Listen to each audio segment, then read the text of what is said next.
स्वागत है आपका फाइनल ट्रेड में। नमस्कार, मैं हूं दीपांशु भंडारी। आखिरी 1.5 घंटा है इस मंथली एक्सपायरी का और हम देख रहे हैं बहुत ही सीमित दायरे में बाजार कारोबार करते हुए दिख रहा है। इनफैक्ट लगातार तीसरा दिन ऐसा है, अगर आप मोहर ट्रेडिंग का सेशन भी मान लें तो तीसरा ट्रेडिंग डे ऐसा है जहां पर अच्छी शुरुआत हुई मजबूत ग्लोबल संकेतों के दम पर, बट हमारे बाजार वहां से ऊपर नहीं जा पाए।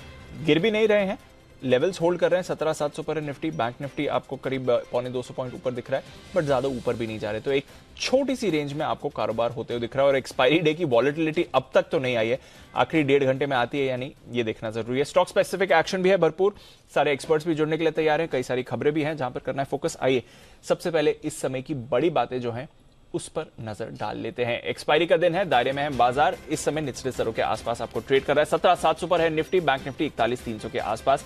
दिन की ऊंचाई से करीब 200 अंक नीचे बैंक निफ्टी आपको आते हुए आज दिखा है। कहां पर है एक्शन? मेटल्स सुबह से तेजी दिखा रहे हैं। डॉलर इंडेक्स कूल ऑफ हुआ है, यहां से तेजी आ रही है। पीएसयू काउंटर्स में आपको अच्छा एक्शन दिख रहा है। फार्मा और इंफ्रा पिछले कुछ दिनों से ये आउट परफॉर्म कर रहे हैं, आज भी आउट परफॉर्मेंस बरकरार है। पर आईटी और एफएमसीजी दोनों दिग्गज डिफेंसिव सेक्टर से आपको बाजार पर दबाव भी बनते हुए दिख रहा है। रुपए पर रखे नजर, लगभग 60 पैसे मजबूत खुला था, अभी भी अगर आप देखें तो 40 पैसे की मजबूती होल्ड कर रहा है। रुपया आधा परसेंट 40 पैसे की मजबूती होल्ड कर रहा है। रुपया आधा परसेंट मजबूत है, तो वहां पर अच्छा एक्शन है। डाउ फ्यूचर्स सुबह से ही एक्टिव है, अभी भी आपको एक्टिव दिख रहे हैं, 150 अंक ऊपर है। ईसीबी यूरोपियन सेंट्रल बैंक का आज फैसला आने वाला है, 0.5% की बढ़ोतरी का अनुमान है और आगे का जो आउटलुक है उस पर भी बाजार की नजर रहेगी। तो ग्लोबल एक्शन भरपूर है, हमारे बाजारों में भी 3 वायदा कारोबार की कंपनीज के नतीजे अभी भी आना बाकी हैं। आइए पहले फोकस डाल लेते हैं आने वाले दिनों के कुछ इंपॉर्टेंट ट्रिगर्स पर और फिर जो आज के नतीजे आ गए हैं, आज की कुछ जो खबरें हैं उस पर डालेंगे नजर। कुशल, नुपुर दोनों हैं हमारे साथ तैयार। कुशल, गुड आफ्टरनून, बताएं इंपॉर्टेंट ट्रिगर्स कौन से हैं बाजार के लिए? बिल्कुल, गुड आफ्टरनून दीप। यहाँ पर ट्रिगर्स में एफएनओ स्पेस से अभी भी 3 कंपनियां, इंडस टावर, टाटा केमिकल्स और एसबीआई कांच के नंबर्स आने बाकी हैं। साथ ही ग्लोबल इवेंट के लिहाज से आपने अभी बताया कि ब्याज दरों पर ईसीबी का फैसला आने वाला है। Q3 जीडीपी आंकड़े आएंगे यूएस के और एप्पल और अमेजॉन की अर्निंग्स पर भी हमारी नजर रहेगी। पर्टिकुलरली नैस्डैक पर देखना होगा कि इसका किस तरह से इंपैक्ट होता है। कल के दिन में शुक्रवार में निफ्टी से डॉक्टर रेड्डीज, मारुति सुजुकी अपने नंबर्स डिक्लेयर करेंगे। साथ ही एफएनओ स्पेस से intellect design, Tata power, Vedanta और बंधन बैंक के नंबर्स पर भी आपको नजर रखनी है। डेरिवेटिव कॉन्ट्रैक्ट्स के कई सारे स्टॉक्स के लॉट साइज में बदलाव होने वाले हैं, तो यहां पर भी आप नजर रखिए। और साथ ही आइनस टायरोलेशन, इसका ओपन ऑफर 26% का स्टेक के लिए वो शुरू होता हुआ दिखेगा। कल से 11 नवंबर तक ये खुला रहेगा। ऑफर प्राइस 848 रुपए 72 पैसे प्रति शेयर पर तय किया गया है। ग्लोबल इवेंट के लिहाज से बैंक ऑफ जापान के ब्याज दरों पर फैसला आएगा। साथ ही यहाँ पर ट्विटर का अधिग्रहण एलॉन मस्क पूरा करते हुए नजर आएंगे और ट्विटर फिर डीलिस्ट हो जाएगा। तो ये इंपॉर्टेंट अपडेट है ग्लोबल इवेंट्स के हिसाब से। और अंत में 29 अक्टूबर शनिवार यहां पर निफ्टी से एनटीपीसी और एफएनओ से आईओसी भी अपने नंबर्स जारी करेगी। ओके, तो ढेरों खबरें हैं और ढेरों ट्रिगर्स हैं जहां पर आपको रखना है फोकस। नतीजों के लिहाज से भी इंपॉर्टेंट समय आ रहा है। आइए नुपुर से जानते हैं आज के कुछ जो इंपॉर्टेंट नतीजे आ चुके हैं उनके बारे में। नुपुर, गुड आफ्टरनून, बताएं। Good afternoon. सबसे पहले बीईएल, जहां पे कंपनी के नतीजे काफी मिले जुले आते दिखे। दूसरी तिमाही की बात करें, जो कंसोल आय है वो बढ़कर आई है, करीबन 250 करोड़ से बढ़कर आई है। कामकाजी मुनाफा देखे तो काफी फ्लैट आते दिखा है। वहां पर ग्रोथ मार्जिन इनफैक्ट है वो इस बार काफी प्रेशर में आते दिखे हैं। 21.9% से घटकर 23.5% से घटकर 21.9% इस बार रहे। बालाजी अमाइंस की बात करें तो कंपनी की आय में तो बढ़त है काफी स्ट्रॉन्ग, 526 करोड़ से बढ़कर 628 करोड़ के आसपास आती दिखी। कामकाजी मुनाफे में भी 33% की ग्रोथ इस बार है। कंपनी की मार्जिन्स देखे तो काफी इंप्रूवमेंट है, वहां पर 25% से बढ़कर इस बार 28% के आसपास आते दिखे। वी गार्ड काफी मिले जुले नतीजे हैं। यहाँ पर भी जो रेवेन्यू है वो तो 9% से बढ़कर आया क्योंकि कंपनी ने अपने दामों को बढ़ाया था, लेकिन जो कामकाजी मुनाफा है वो 24% से इस बार कम होकर आया है और मार्जिन्स का इम्पैक्ट दिखा है। यहाँ पर 10.5% पिछले साल थे वो इस बार कम होकर 7% के आसपास रह गए। इंडियन मेटल्स काफी खराब नतीजे यहाँ पे और स्टॉक में भी रिएक्शन भी दिख रहा है। अगर आय की बात करें तो वो तो हल्की सी बढ़कर आई है, लेकिन जो कामकाजी मुनाफा है वहां पे शार्प डिक्लाइन आते दिखा है। 236 करोड़ से घटकर 74 करोड़ पर आता दिखा ये नंबर और मार्जिन 36% से कम होकर 11% रह गए। आरईसी जो मुनाफा है वहां पर बढ़त आती दिखी है। एनआईआई इस बार थोड़ी सी कम होती नजर आई, 4164 करोड़ से कम होकर 3,960 करोड़ के आसपास आती दिखी। तमिलनाडु मर्केंटाइल बैंक की बात करें तो यहाँ पर जो NII है वो बढ़कर आई है 439 करोड़ से बढ़कर 508 करोड़ के आसपास आते दिखा ये नंबर। जो ग्रॉस एनपीए और नेट एनपीए वहाँ भी इस बार सुधार आते दिखाए।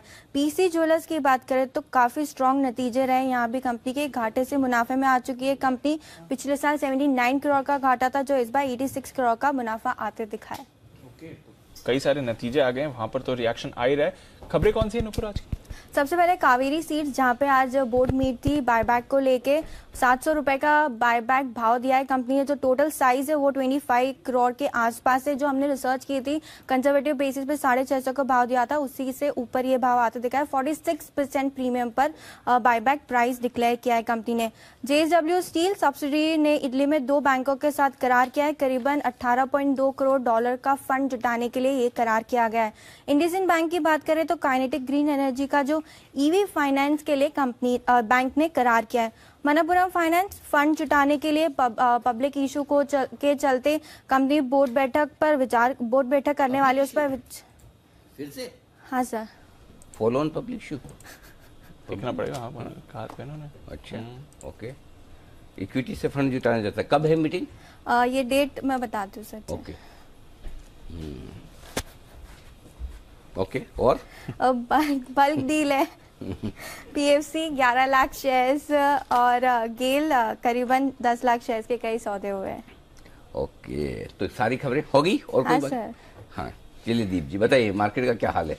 मार्केट तो ठीक है सर, मैच मिस हो रहा है। मैच मिस हो रहा है। मैच तो क्या, कौन आयरलैंड है ना? नीदरलैंड। फिर भी कोई अच्छा लैंड मैच है। हाँ, कोहली की फिर से हाफ सेंचुरी हो गई। हाँ, कोहली, शर्मा जी भी खेल गए। शर्मा जी आज खेल गए। KL राहुल नहीं हो। एक तो ऐसे क्या 50% तो कॉन्फिडेंस ऊपर होता है, सामने वाले लगता है कच्ची टीम है।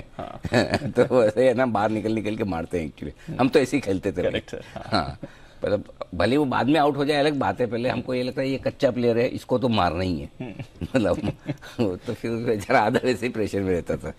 Anyway, फायरवर्क्स हो रहे हैं पिच पर, वो तो अलग बात है। मार्केट में फायरवर्क्स नहीं हो रहे हैं सर। जो एक्सपेक्टेशन थी, आई थिंक लगातार तीसरा दिन ऐसा है, मोरो ट्रेडिंग को भी अगर आप इंक्लूड कर लें, अच्छे ग्लोबल हैंडओवर था, अच्छी शुरुआत हुई, बट उसके बाद ऊपर के लेवल्स नहीं होल्ड कर हाँ, पाए। उतना जो मजा आना चाहिए वो आ नहीं रहा। बात सही है, बिल्कुल। सोच रहे थे कि जिस तरह से मेरे ख्याल से बात हुई है दीप की, शायद जो मैं समझ पाया हूँ, और ये नो डाउट ये डायग्नोसिस है, डायग्नोसिस नहीं है, पोस्टमार्टम। सुबह मैं तो फ्रेंकली पॉजिटिव था और मुझे लग रहा था कि जहाँ खुले वहाँ से भी और नीचे। हाँ, ये जरूर है कि 17,675 का लो बनाया है जी, तो सपोर्ट रेंज पे ही है अभी भी आप। लेकिन जो तेजी बननी चाहिए वो शायद इस वजह से नहीं बनने की, ये 17,800 18,000 वाली जो रेंज है ना, और पिछली बार भी हम 18,094 से घूमे हैं, 15,200 तक जो आए थे। आई थिंक कहीं न कहीं इस जोन को थोड़ा सा बाजार वक्त बिताना चाहता है। राइट। उसकी रीजन एक और हमें समझनी पड़ेगी, और वो रीजन ये है दीप की, देखिए अमेरिका में तेजी 4 दिनों से हो रही है जी। हम उसके पहले से भाग चुके हैं, करेक्ट, नंबर 1। नंबर 2, हम अमेरिका के जितने गिरे ही नहीं है। सो वो कहीं कहीं जो हमारी आउट परफॉर्मेंस थी, वो आउट परफॉर्मेंस तब तक थी जब तक हमने 80 रुपए पर डॉलर को रोक के रखा था। जब से हम 80 के नीचे गए, तो अब आप देखिए, आप 83 के आसपास 82.5 पे, तो आप 2.5-3% आप और रुपए पे कमजोर हो गए, राइट। तो आपकी आउट परफॉर्मेंस जो रुपए और डॉलर के हिसाब से बन रही थी मार्केट की, वो अब थोड़ी कम हो गई है। और इस वजह से शायद एक चीज हो सकती है कि भारतीय बाजार उतना बढ़िया, उतना दमदार प्रदर्शन नहीं कर पा रहे जितना अमेरिका में होता हुआ दिख रहा है। 2 रीजन है, एक हायर लेवल पे आप 17,000 16,800 पे नहीं है। दूसरा, हायर लेवल पे भी उस लेवल पे जहां से पिछली बार आप घूमे थे, ठीक है। और तीसरा जो है कि आपकी करेंसी जो पिछले कुछ दिनों में कमजोर हुई, वो डॉलर टर्म्स में आपको रिटर्न बनाने नहीं दे रही है। सो आई थिंक ये 2-3 कारण है जिसकी वजह से हम थोड़े ठंडे हैं। लेकिन ऐसा नहीं कि हम खराब हैं। हम अब तक हमारी आदत क्या पड़ी हुई कि हमें अमेरिका के मुकाबले में, बाकी बाजार के मुकाबले में ज्यादा भागना है, ये हमारी आदत है, राइट। अब 2 दिनों से हम ये देख रहे हैं हम उतने नहीं भाग रहे हैं। मैं इस पे कोई भी कंक्लूजन पे आना नहीं चाहता, राइट। आज की एक्सपायरी निकलने के बाद डिसाइड करें, तब देखेंगे। अगर कल से नई सीरीज शुरू हो रही है और कल से भी अगर यही परफॉर्मेंस हमारी रहती है कि जितने हम ग्लोबली जितने बढ़ रहे हैं उतने हम नहीं बढ़ रहे हैं, हम थोड़ा अंडर परफॉर्म कर रहे हैं, तो फिर इसका मतलब कहीं न कहीं कुछ न कुछ ऐसे इशू हैं। अच्छा, और ये सब तब हो रहा है जब एफआईज बेच नहीं रही, राइट। आंकड़े तो एफआईज की फिगर खराब नहीं है, करेक्ट। उस एफआईज नहीं बेच रहे हैं, फिर भी हम रुक रहे हैं, तो इसका मतलब कौन समझदार है जिसको लगता है 18,000 के ऊपर नहीं टिकेगा। इसका जवाब मुझे आज चाहिए भी नहीं, आज तो एक्सपायरी। हाँ, मैं एक्सपायरी निकलने के बाद इसका जवाब कल या सोमवार को ढूंढूंगा। समझ अब कौन सी जल्दी है, अब कम बढ़े ना, बढ़े तो हैं, अभी भी है तो ठीक ही है। सो आई थिंक थोड़ा वेट एंड वॉच वाली सिचुएशन में रखते हैं।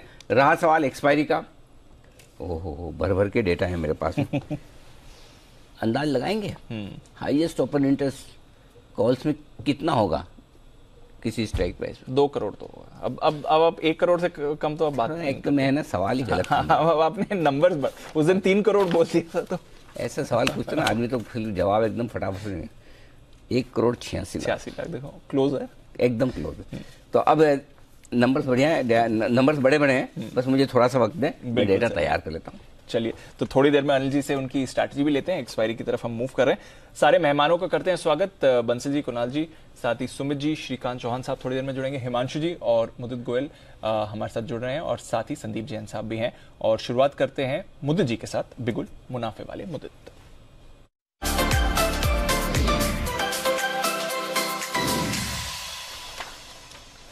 गुड आफ्टरनून मुदित जी, बताएं सर। गुड आफ्टरनून दीप, गुड आफ्टरनून अनिल जी। देखिए, अभी जो स्टॉक मैं देने जा रहा हूँ इसको मैं नवंबर सीरीज के लिए भी, ये मेरा पिक ऑफ द सीरीज रहेगा। इंट्राडे भी मूवमेंट आ सकती है, लेकिन नवंबर सीरीज के लिए एक बड़ा अपसाइड के लिए काउंटर तैयार है। बाय करके चल रहा है ग्रेन्यूल्स यहाँ पर लॉन्ग करेंगे। 364 रुपये 50 पैसे स्पॉट के लेवल है। 1 से 2 दिन के अंदर 374 से 378 तक के टारगेट्स नजर आएंगे। स्टॉप लॉस रहेगा 358 का। वहीं अगर नवंबर सीरीज की बात करते हैं तो 410 तक के टारगेट्स ग्रेन्यूल्स में नजर आते हैं। डेली चार्ट्स पे बात करें तो कप एंड हैंडल पैटर्न बना के आज के सेशन में वो ब्रेकआउट देखने को मिला है। वीकली चार्ट्स पे फ्लैट पैटर्न का ब्रेकआउट, और वीकली चार्ट्स को अगर ज्यादा बड़ा चार्ट्स पे कंसीडर करते हैं तो inverse head and shoulder pattern का ब्रेकआउट, ये सारी चीज देखने को मिली है। बढ़िया ओआई एडिशन के साथ बाइंग नजर आ रही है, तो नवंबर सीरीज में धमाल कर सकता है। 410 तक के टारगेट्स ग्रेन्यूल्स में नजर आते हैं। 1 से 2 दिन के अंदर 378 तक के अपसाइड मूव देखने को मिलेंगे। स्टॉप लॉस रहेगा 358 का। ओके, तो 358 के स्टॉप लॉस के साथ ग्रेन्यूल्स में खरीदारी करने की राय। यहाँ ऊपर में 374, 378 और ये जो सारे लेवल्स दिए गए हैं वो कैश के स्पॉट लेवल से। फ्यूचर्स में आप अगले महीने का खरीदना है, एडजस्ट कर लीजिए। लाइफ में एडजस्ट तो हर जगह करना पड़ता है, लेवल्स भी कर सकते हैं। अच्छा, बाकी स्वागत जैन साहब का भी कर लेते हैं। बिल्कुल सर। जैन साहब, ये सुमित जी की अपार सफलता, सुमित जी की लोकप्रियता की अपार सफलता को देखते हुए आपने भी हाथ जोड़ा, ये सबका स्वागत करते हुए, या कोई और कारण, या दीप से आप ज्यादा डरते हैं, या बहुत ज्यादा मेरे से ज्यादा सम्मान दीप का करते हैं इसलिए हाथ जोड़ा? सर वो एक्चुअली क्या आदत हो गई ना हाथ जोड़ने की। किसके सामने? फेस्टिव मूड था ना अभी भी वो फेस्टिव मूड। किसके सामने? दीप के सामने तो पहले कभी नहीं जोड़े। मुदित जी देखिए अभी भी आज फेस्टिव मूड में है, कुणाल जी फेस्टिव मूड में है, तो हाथ जोड़ना, नमस्कार करना भारतीय सभ्यता और बहुत है। बात सही है, कुछ तो मैं सुमित जी से मोटिवेटेड हुआ हूँ। वाह जी, बंसल जी। अनिल जी, अभी पीछे मैंने जैन साहब के साथ एक स्पेशल शो किया था। शो के बाद जैन साहब को स्पेशल मैंने कॉल किया। मैंने कहा भैया एक आधे घंटे के शो में कम से कम 6 बार अपने हाथ जोड़े हैं। कहते अनिल जी तारीफ भी इतनी करते हैं। तो मैंने बोला अनिल जी शो में कहाँ थे? अनिल जी शो में कहाँ थे? तो सोचने लग गए वो ना। तो अनिल जी कॉम्प्लेक्स देते हैं काफी, जैन साहब काफी कॉम्प्लेक्स देते हैं। और अनिल जी जो कुछ मैंने बोला एकदम सच है, आप जैन साहब से पूछ लो। उन्होंने बोला अनिल जी तारीफ भी इतनी करते हैं। तो मैंने कहा अनिल जी शो में कहाँ थे? नहीं, जैन साहब को पता है, भले मैं शो कर नहीं रहा हूँ, देख तो रही होऊंगा। जी, कुणाल जी की विशेष टिप्पणी। जी कुणाल जी। अनिल जी देखिए, मैंने जैन साहब को कुछ समय पहले अनिल जी राय दी थी, उसी का ये परिणाम है। अनिल जी मुझे कोई क्रेडिट नहीं दे रहा है। मैंने जैन साहब को कहा था कि अनिल जी अगर सुखी डोमेस्टिक लाइफ का अनिल जी सबसे अच्छा तरीका है हाथ जोड़ना। अच्छा। ईश्वर ने 2 हाथ दिए जोड़ने के लिए, तो हाथ जोड़िए। तो अनिल जी उसी आदत में अब आ गए हैं जैन साहब। नहीं, ये बात तो सही है आपके 100%। जैन साहब अगर आपके अनुभव से नहीं सीखेंगे तो किससे सीखेंगे? खुद गलती करके तो आदमी खुद सीख ही लेता है, दूसरों की गलती से सीखे तब तो बढ़िया है। तो जैन साहब, कुणाल जी का अनुभव ये कह रहा है कि जहां मौका लगे दोनों हाथ जोड़ लें। फिलहाल हाथ जोड़कर बिगुल बजाने का स्वागत किया जाए हिमांशु जी का। हिटमैन हिमांशु।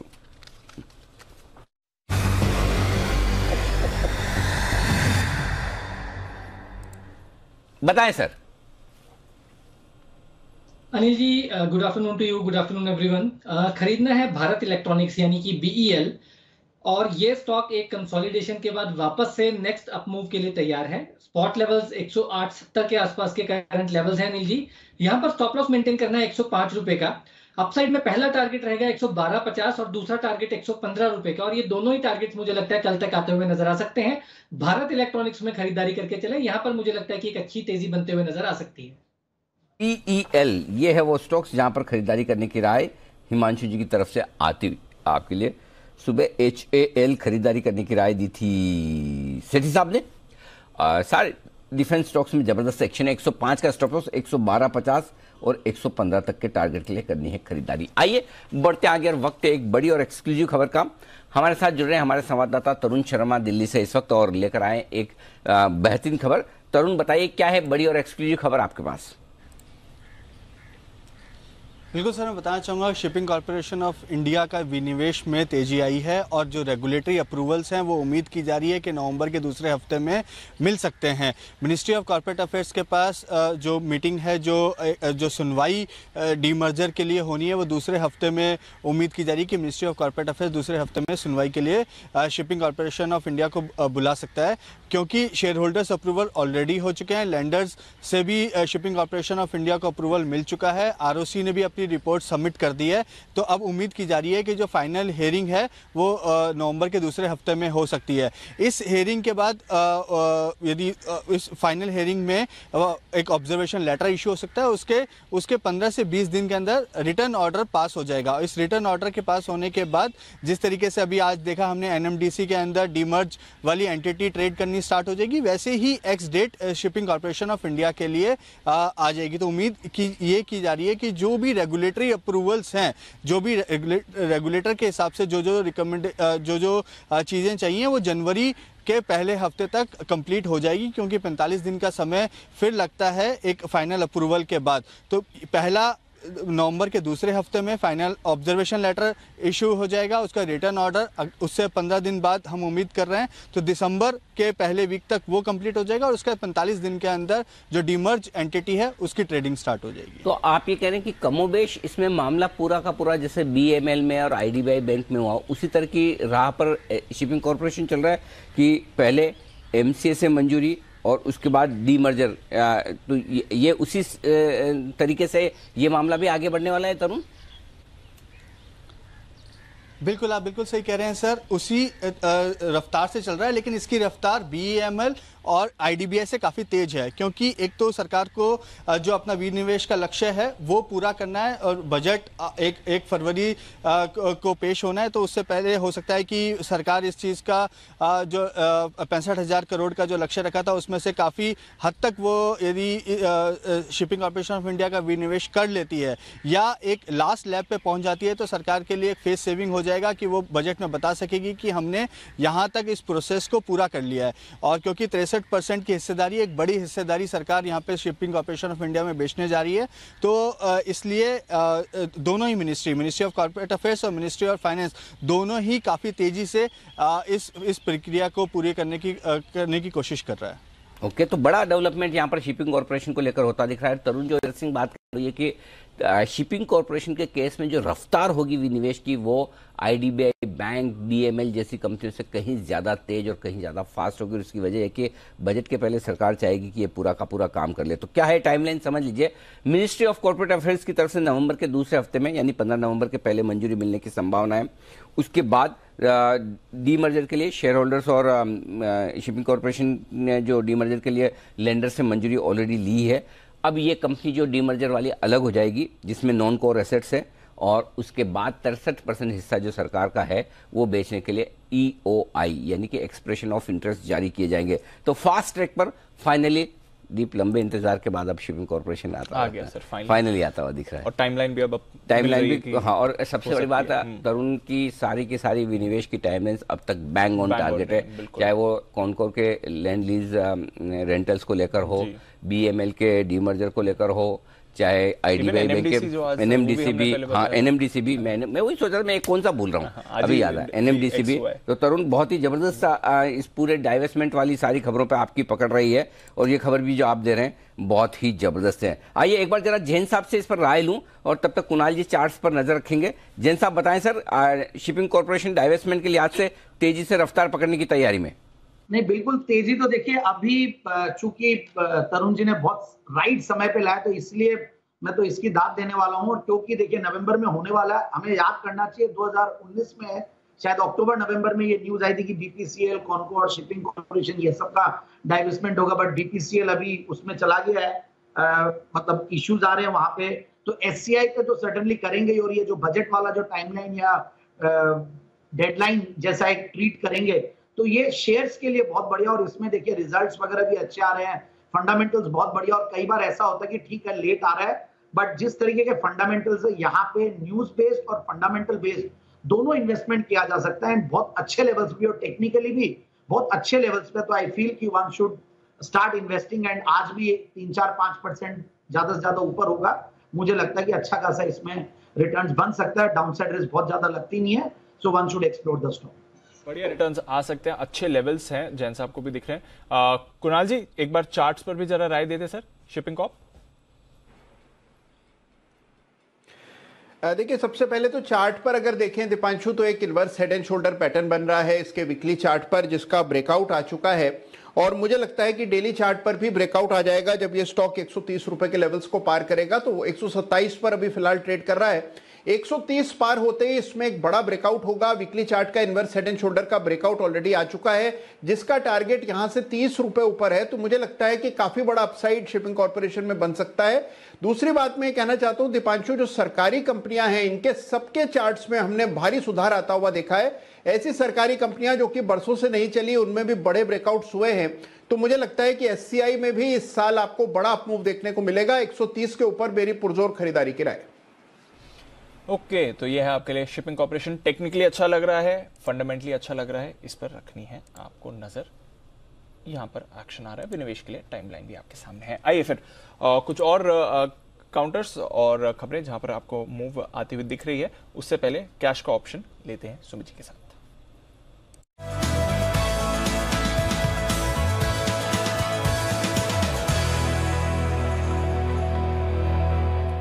बताएं सुमित जी। दीपांशु, इंडेक्स में बहुत सुस्त और ढीला डाला मूव है, तो स्टॉक स्पेसिफिक ऑप्शन यहाँ पे सही रहेगा। और स्टॉक स्पेसिफिक कुछ स्टॉक्स में मोमेंटम भी बन रहा है, तो कैश का ऑप्शन में स्टॉक स्पेसिफिक ऑप्शन है। स्टॉक का भाव चल रहे हैं 814 रुपए, 815 रुपए। स्टॉक का नाम है अदानी पोर्ट। अदानी पोर्ट के अंदर बॉलिंगर बैंड का मिडल बैंड क्रॉस हुआ है, और यहां से ऊपर का मूव आज और 1-2 दिनों में देखने को मिलना चाहिए। तो अदानी पोर्ट में 820 वाला कॉल 33 रुपए 25 पैसे पे अभी ट्रेड कर रहा है, इसको लेने का सलाह रहेगा। अदानी पोर्ट में 820 वाला कॉल यहाँ पे CMB पे लेने का सलाह रहेगा। 24 रुपए का इसके अंदर नीचे में स्टॉप लॉस लगाए।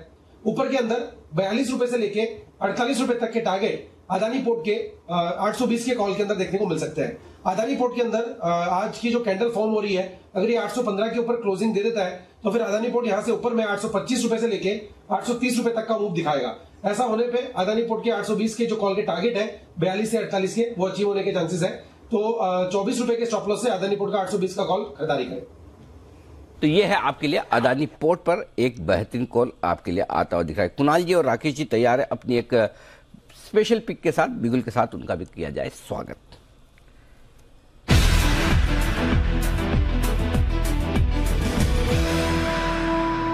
बताएं सर।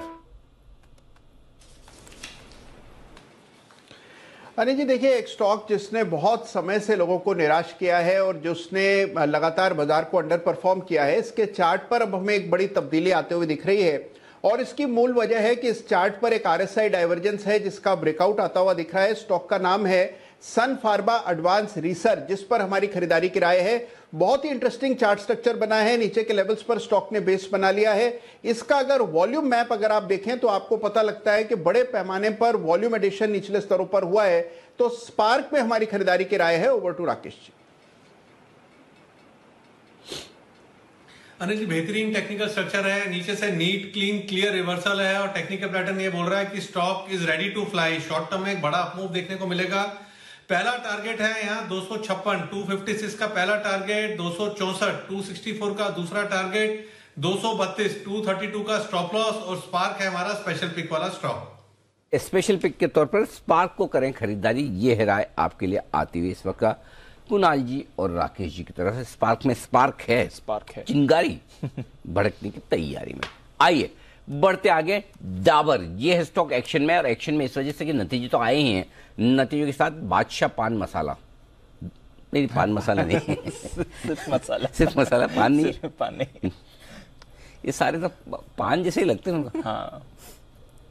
मसाले में कौन कौन से? एक तो बादशाह, एक एवरेस्ट, एक वो अंकल वाले, हाँ MDH, और कौन से? तीन ही लोकल ब्रांड्स बहुत सारे, लोकल ब्रांड्स भी बहुत सारे। हाँ नहीं लोकल नहीं, जो ऐसा हाँ।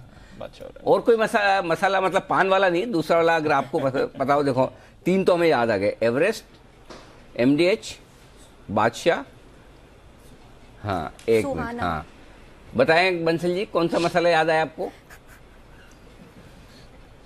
अनिल जी एक दिल्ली का लोकल मसाला है, SDS मसाला। अरे ऐसे तो अनिल जी MDH तो इसके कहीं आसपास भी नहीं है। अरे ऐसे तो आपके घर पे RB मसाला भी है, राकेश बंसल मसाला। मेरा ऐसा मानना है कि वो छोड़ो, लोकल वाला एकदम लोकल में जाओ। ऐसा भी मत कीजिए ये लोकल वाला नहीं, जो फेमस है। अनिल जी इतना भी लोकल नहीं है, मतलब आप उसको जी नहीं अनिल जी काफी फेमस है। इनफैक्ट लीवर और डाबर जैसी कंपनियों को ऐसी अनिल जी हिडन मसालों को अनिल जी टेक ओवर करना चाहिए जहाँ पर वैल्यू मिलेगी। अनिल जी जी कुणाल जी बताइए कौन सा मसाला आपको पता है? हाँ अनिल जी ये बात तय हो गई। अनिल जी आपने इस बार दीपावली पर ताश जरूर खेली अनिल जी, तभी आपको पान का बादशाह याद आ रहा है अनिल जी। अरे पान मसाला याद है, पान खाया उससे, पान मसाला। हाँ मोदी जी, सॉरी हिमांशु जी। हाँ जी मुझे तो कॉल देनी है। अरे रुको हाँ मोदी जी आपको भी कॉल देनी है।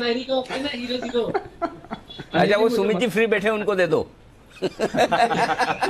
जी मोदी जी बताइए कौन सा मसाला? सर कैच मसाले। हाँ, कैच हाँ, सॉल्ट भी आता है। वो तो नमक आता है उसका तो। नहीं मसाले भी आते हैं। अच्छा मसाले भी आते हैं, okay very good Modi ji, impressed. Okay हाँ जैन साहब। हाँ न्यूज मसाला है, न्यूज मसाला। न्यूज ये कौन सा है? मसालेदार न्यूज। हाँ अच्छा मसालेदार न्यूज तो ठीक है। ओके तो इन सब में लोकल मसालों के हिसाब से बंसल जी, जो कि आमतौर पर आपको एप्रिन पेन के फोटो खिंचाते हुए नजर आते हैं, बाकी में काम करते हैं। ये आज प्रूव हुआ, मसाले का नाम बताकर उन्होंने। अच्छा खुद बनाते भी हैं, खुद ही लेके भी आते हैं, खरीदते भी वही हैं। अच्छा तभी तो पता है इतना सब। ओके आइए इसी पर हमारी रिसर्च है। बादशाह मसाला ये खरीदा है डाबर ने, महंगा खरीदा है या सस्ता, ये बता रही है नुपुर। नुपुर बताइए। सर एक्चुअली महंगा भी नहीं है और सस्ता भी नहीं है। अच्छा सही दाम पर, सही दाम पे खरीदा है और काफी पॉजिटिव है कंपनी के लिए, क्योंकि बादशाह की जो टैगलाइन है स्वाद सुगंध का राजा, राजा है तो कैसे फिर स्वाद नेगेटिव हो सकता है। बादशाह मसाला, हाँ याद आ गया गाना। पुरानी एड्स आती हैं। Correct correct. तो ये मतलब एकदम वैल्यूएशन रीजनेबल, बताइए कैसे हैं? बिल्कुल सर, कंपनी ने जो शेयर परचेस एग्रीमेंट किया है उसमें 51% अभी फिलहाल कंपनी खरीदने वाली है 587 करोड़ के भाव पे। जो एंटरप्राइज वैल्यू दी गई है बादशाह को वो करीबन 1150 के आसपास है, और रेवेन्यू मल्टीपल देखें तो 5 टाइम्स है इस साल की रेवेन्यूज पे, और कामकाजी मुनाफे का भी अगर हम मल्टीपल देखें तो 20 टाइम्स है। अगर आपको याद हो तो ITC ने भी सेम कैटेगरी में सनराइज फूड्स खरीदा था, उसकी भी वैल्यूएशन करीबन 25 टाइम के आसपास थी। तो रीजनेबल वैल्यूएशन पे ये एक्विजिशन डाबर ने फिलहाल किया है। अगर देखें तो जो मार्केट साइज है स्पाइसेस का वो काफी बड़ा है, 25,000 करोड़ प्लस का ये मार्केट है, तो काफी अपॉर्चुनिटीज है डाबर के लिए। और रेवेन्यू एस्टिमेट जो बादशाह के कंपनी ने दिए हैं वो इस तरह से, अगर पिछले 2 साल देखें तो लॉकडाउन था तो 150 करोड़ के आसपास के रेवेन्यूज कंपनी ने किए थे। इस साल एक्सपेक्टेशन है कि 256 करोड़ के रेवेन्यूज इस बार कंपनी देख सकती है। मार्जिन देखें तो 23% के आसपास होंगे। इनफैक्ट जो डाबर के मार्जिन आते हैं वो 20-21% के आते हैं, तो ये काफी पॉजिटिव है क्योंकि बादशाह के मार्जिन डाबर से काफी ज्यादा है। हालांकि अगर 2 साल पहले अगर ये एक्विजिशन हुआ होता तो वैल्यूएशंस आधे थे, क्योंकि तब बादशाह को 540 करोड़ के आसपास वैल्यूएशन दी गई थी। अब फिलहाल यही एस्टिमेट है कि इस साल ये ईपीएस न्यूट्रल होगा, लेकिन अगले साल से आपको वहाँ पे इम्पैक्ट दिखेगा। ईपीएस एक्रेटिव है, एस्टिमेट्स यही बता रहे हैं। इनफैक्ट डाबर ने गाइडेंस भी दिया है, किचन के जो प्रोडक्ट्स है फिलहाल वहाँ से 100 करोड़ का रेवेन्यूज आता है कंपनी को, लेकिन आने वाले 3 साल में 100 करोड़ से बढ़कर 500 करोड़ होता नजर आएगा। तो काफी पॉजिटिव है, काफी फेवरेबल वैल्यूएशन है और ईपीएस एक्रेटिव है नेक्स्ट ईयर से। तो ये 2 साल में ऐसा क्या हो गया कि वैल्यूएशन डबल हो गया ऐसा बादशाह मसाले में? सर आप खरीद लिया ना डाबर ने? नहीं वो तो अभी तो 2 साल पहले यही कंपनी 540 करोड़ पे वैल्यूएशन 550 करोड़ में बिक रही थी, अभी 1100 करोड़ प्लस में बिकी है। हाँ। तो 2 साल में क्या ऐसा? 2 साल में जो रेवेन्यू था वो 150 के आसपास ही घूम रहा था। पिछले साल वो ब्रेक करके 180-190 करोड़ हुआ और इस साल 250-300 करोड़ का एस्टिमेट है। तो रेवेन्यूज भी बढ़ रहे हैं, डबल हो रहे हैं, तो वैल्यूएशन अकॉर्डिंगली डबल मिल गया। ओके चलिए बढ़िया है, बादशाह मसाले के लिए भी अच्छा है और डाबर के लिए तो जब नूपुर कह रही कि डाबर के लिए एक और पॉजिटिव है सर, मैं बताना मिस हो गया कि कंपनी के पास 5000 करोड़ का अक्यूमुलेटेड कैश है। तो स्ट्रीट का कंसर्न था कि कोई यूटिलाइजेशन नहीं है इस कैश का, तो जो रिटर्न ऑन इक्विटी था वो कम हो रहा था। अब ये यूटिलाइज होगा तो काफी पॉजिटिव इम्पैक्ट डाबर पे भी, स्टैंड अलोन भी आपको दिखेगा। ओके चलिए बढ़िया है। तो ये है आपके लिए पूरा का पूरा एक्शन डाबर पर इस वक्त। आइए इस बीच गैस की प्राइसेस, नेचुरल गैस की प्राइसेस को लेकर सरकार कुछ बड़ा एक्शन लेने की तैयारी में। क्या एक्शन हो सकता है? हमारे साथ जुड़ रहे हैं तरुण शर्मा, एक बार फिर से पूरी डिटेल्स लेकर। तरुण बताइए। बिल्कुल सर, गैस प्राइजेस के लिए किरीट पारिक एक कमेटी बनाई गई थी। वो कमेटी अपनी रिपोर्ट सबमिट करने वाली है और रिपोर्ट जो उम्मीद की जा रही है नवंबर के पहले हफ्ते में सबमिट हो सकती है।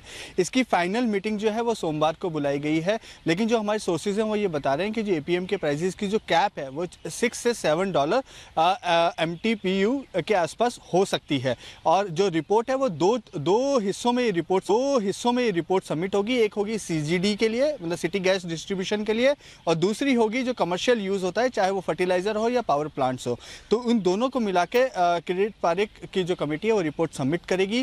पहले ये उम्मीद की जा रही थी कि ये रिपोर्ट है वो 30 नवंबर के आसपास सबमिट होगी, लेकिन अब रिपोर्ट फाइनल लैप में है और जो उसकी मीटिंग है वो सोमवार को बुलाई गई है और पहले हफ्ते में ये रिपोर्ट को सबमिट किया जाएगा। इस रिपोर्ट के सबमिट होने के बाद पेट्रोलियम मिनिस्ट्री ये रिकमेंड कर सकता है कि जो प्राइजेस हैं वो क्या रह सकते हैं, और जो कमेटी की जो सिफारिश है वो $6 से $7 MTB के आसपास रखने की सिफारिश कमेटी कर सकती है। $6 से $7 पर MMBTU ये हो सकती है एपीएम गैस की प्राइसेस। तो मेरे ख्याल से दीप ये तो सस्ती होगी, जो पहले सोचे थे उसके मुकाबले में कम है ना। और कैप लग गया तो अच्छा है फिर। हाँ, और कैप हो गया तो आपका। ये किस किस को फायदा होगा?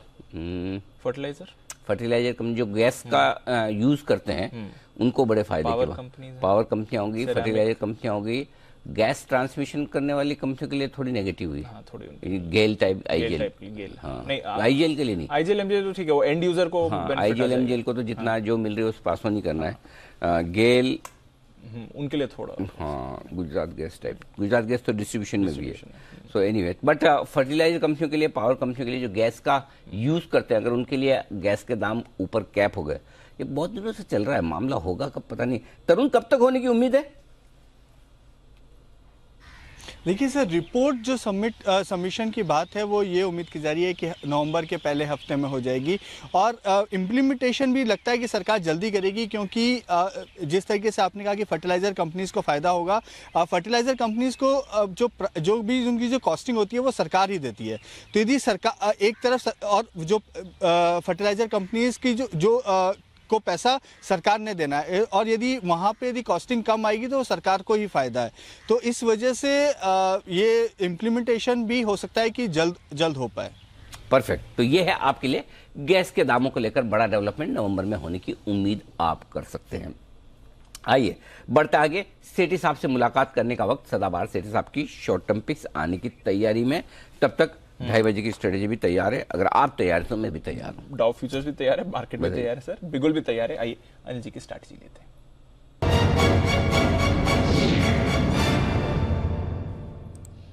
सर डाउ फ्यूचर्स तो सुबह से पॉजिटिव है, कोई इंपैक्ट नहीं है, 150 पॉइंट्स की तेजी होल्ड कर रहा है। नास्डैक फ्यूचर्स सुस्त हैं, बट ठीक है, कल 2% गिरे थे, उसके बाद अगर आप देखें तो सुस्त हैं। और आज मेटा के शेयर में बड़ी गिरावट आने वाली, क्योंकि पोस्ट मार्केट मेटा 19% लुढ़का है कमजोर नतीजों के बाद, तो उसका इंपैक्ट आएगा। ट्विटर डील पर भी फोकस रहेगा। तो काफी एक्शन होगा अमेरिका में सर। यूरोप मिला जुला है, कुछ बड़ा एक्शन नहीं आ रहा है। कच्चा तेल $96 पर है, रुपया 40 पैसे मजबूत है। एशिया भी ठीक ठाक ही था, हमारे बाजार भी रेंज में है, बट डेज लो पर इस समय है। क्या करना है सर? मेटावर्स टूटेगा 19% पोस्ट मार्केट में गिरा। स्पेलिंग क्या है मेटावर्स? क्या स्पेलिंग है? METAVERS। वी थोड़ी W है उसमें। Meta WRAC। अच्छा, वर्स। आज तो वर्स ही होने वाला मतलब गया आज तो काम से, है ना? अच्छा, वैसा ही होगा। सब पता नहीं नेस्डेक का क्या होगा, इतने से काम चला लेगा, कम ज्यादा होगा भगवान जाने। आजकल वैसे भी मार्केट थोड़े अमेरिका के भी जो डाउ फ्यूचर दिखाते हैं उसके हिसाब से अपने हिसाब से चलते हैं, तेजी में भी मंदी में भी। तो वहां से तो मैं कुछ अंदाजा लेने की कोशिश कर नहीं रहा। दूसरा ये कि आज मंथली एक्सपायरी भी है। बड़े लंबे समय बाद इतनी शांत मंथली एक्सपायरी देखी, जहां पर मतलब 101 पॉइंट 100-125 पॉइंट की रेंज में पूरा दिन भर निफ्टी टाइम पास कर रहा है। करेक्ट। 17,775 के आसपास खुले, 675 पे, 100 पॉइंट ऊपर धीरे धीरे खिसक ही रहा है। बड़ा नहीं है, लेकिन ऐसा भी नहीं कि पैनिक। डेटा बहुत है। मैं पहले एक बार डेटा बता दूं आपको। जो डेटा बता रहे हैं वो ये कि 17,700 के नीचे कायदे से एक्सपायरी होनी नहीं चाहिए। राइट। लेकिन आप आखिरी 1 घंटे में जाने के पहले उसके नीचे फिसल गए, ये अच्छा संकेत नहीं है, क्योंकि 17,700 के पुट पर 1.25 करोड़ शेयर हैं, 1,25,00,000 शेयर, 1 करोड़ आज ही जुड़े, हाईएस्ट ओपन इंटरेस्ट है। उस लिहाज से आपको 3 बजे तक वापस 17,700 के ऊपर आना जरूरी है। राइट। हाँ, नहीं तो आप खराब एक्सपायरी से मेरा मतलब ये कि आप 17,600-625 की रेंज तक भी जा सकते हैं अगर आप नहीं सुधरते हैं तो। लेकिन मेरा मानना है कि शायद ऊपर आ जाएंगे, क्योंकि डाउ फ्यूचर्स का सपोर्ट है। दिन भर से आप कमजोर हैं, आखिरी घंटे में आपको थोड़ी शॉर्ट कवरिंग का नीचे से सहारा या हल्की सी खरीदारी का सहारा मिल सकता है, और वो हाईएस्ट ओपन इंटरेस्ट का लेवल आप 17,700 को होल्ड करें। 17,700 के ऊपर अगर आप बंद होते हैं अच्छे माने जाएंगे, कोई चिंता की बात नहीं। Point number 1। ऊपर दिक्कत यह कि दीप 17,750 से 17,800 की रेंज में भी बहुत जबरदस्त कॉल राइटिंग होकर रखी है। 1,26,00,000 शेयर 17,750 के कॉल पर है, 1,86,00,000 17,800 पर है। सो किसी भी सूरत में आप 17,800 के ऊपर तो बंद हो ही नहीं सकते। सो बेस्ट केस सिनेरियो आपका ये बनता है 17,700 से 17,750 की रेंज में आज आप एक्सपायरी हो जाए, उतना काफी है। 17,700 से 750 तो एक्सपायरी, हाँ, बहुत छोटी रेंज दिख रही है और ज्यादा अपसाइड की जगह है नहीं। नीचे की रिस्क खुली है, अपसाइड लिमिटेड है, ये डेटा में दिख रहा है। और स्पेशली तब जब आप 2:30 बजे ऑलरेडी 17,700 के नीचे ट्रेड करें तो ऊपर आए तो हल्का होने की कोशिश करनी चाहिए। Point number 1। अब आइए बैंक निफ्टी। हाल बैंक निफ्टी का उतना बुरा नहीं है। बैंक निफ्टी में बहुत इंटरेस्टिंग डेटा दी, पर वो ये कि 41,200 से 41,300 की रेंज में बैंक निफ्टी को गजब का सपोर्ट है। 41,200 पर 56 लाख शेयर है पुट में, हाईएस्ट ओपन इंटरेस्ट है। 41,300 पर 53 लाख शेयर है। तो ये 100 पॉइंट की रेंज बार बार सपोर्ट का काम करेगी। ऊपर 41,300 से 41,400 की रेंज रुकावट का भी काम करेगी, वहां पर 53 लाख शेयर और 67 लाख शेयर। सो बहुत फंसा हुआ है बैंक निफ्टी एकदम। सो बड़ा मूव बैंक निफ्टी में 41,000 के नीचे आएगा, नीचे की तरफ 41,500 के ऊपर निकला तो ऊपर की तरफ। लेकिन जो डेटा दिखा रहे हैं ऐसा लगता है 41,300 के आसपास ही बैंक निफ्टी भी अपने आप को क्लोज करना चाहता है आज। ओके। हाँ, सो कोई बड़ा मूव अभी तक बैंक निफ्टी में तो नहीं दिख रहा डेटा के लिहाज से। निफ्टी में भी थोड़ा सा नीचे की जगह खुल रही है, बस ये कि 3 बजे तक 17,700 के ऊपर आ जाए तो ठीक, नहीं आए तो फिर आपके लिए 17,600-625 तक आप जा सकते हैं। ऊपर में 17,750 के ऊपर एक्सपायर होना मुश्किल दिखता है। ये डेटा है, रेंज अभी तो डेटा ही ऐसे क्या करेंगे। ठीक है, 1 घंटा बाकी एक्सपायरी में, देखते हैं कैसा एक्शन रहेगा। सिटी साहब का करें स्वागत सर। बिल्कुल बिल्कुल, आइए करते हैं स्वागत सिटी साहब का।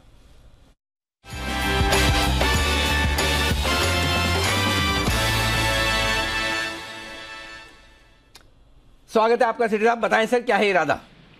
Good afternoon Anil ji. Good afternoon Deepanshu. Anil ji, 2 stocks में खरीदारी करनी है, दोनों आज कैश मार्केट के स्टॉक्स हैं। बताएं सर। पहला अनिल जी, पहला स्टॉक देने के पहले एक अपडेट देना जरूरी है। परसों दोपहर को, कल तो छुट्टी थी, परसों मैंने RVNL रिकमेंड किया था, रेल विकास निगम लिमिटेड, 39 रुपए के लेवल पे। आज 6-7% बढ़ गया, वो 42 रुपए के भाव है। मतलब मेरे रिकमेंडेड लेवल से 8-9% ऊपर हो गया एक दिन में। तो अनिल जी उसमें एक अच्छी तेजी हुई है। बाकी अनिल जी, आज जो पहला स्टॉक है, मैंने बोला है कैश मार्केट का स्टॉक, लेकिन ये थोड़ा सरप्राइज है। टाटा मोटर्स के DVR में खरीदारी करने की सलाह है। तो टाटा मोटर्स के DVR जो अभी 230 के लेवल पे ट्रेड करते हैं, हालांकि टाटा मोटर्स फ्यूचर्स में ट्रेड करता है, बट DVR में खरीदारी करने के लिए कह रहा हूँ।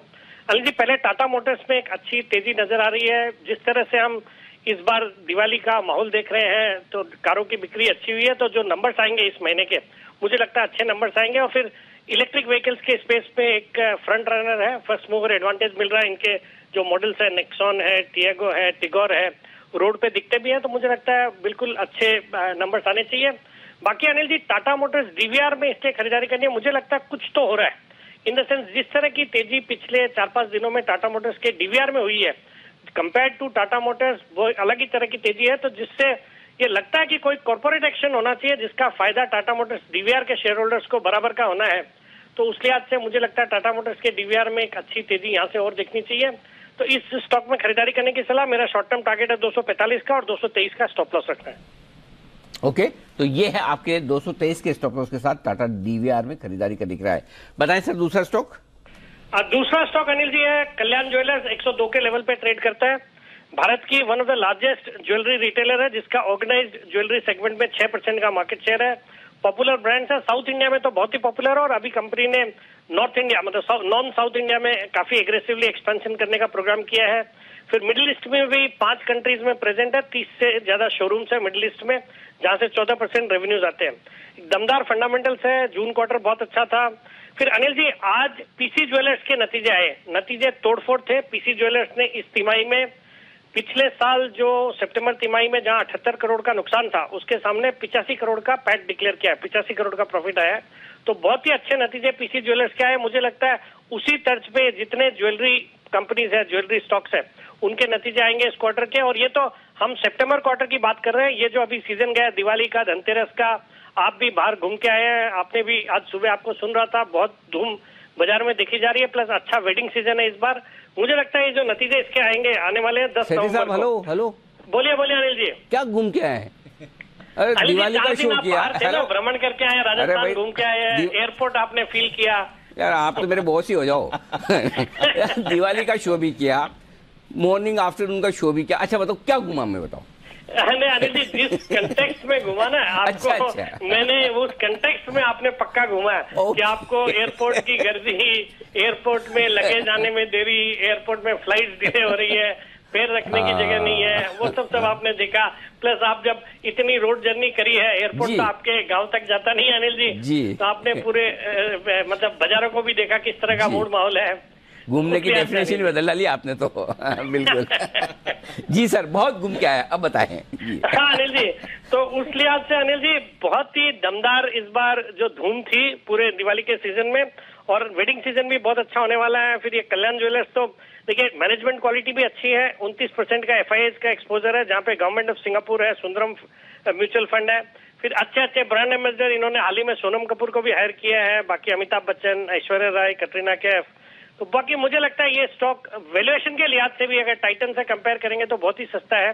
तो इन प्राइस में मुझे लगता है इस स्टॉक में खरीदारी करनी चाहिए। 112 का शॉर्ट टर्म टारगेट है, 98 का स्टॉप लॉस रखना है। ओके, तो ये है आपके लिए कल्याण ज्वेलर्स, 112 का टारगेट, 98 का स्टॉप लॉस आपके लिए।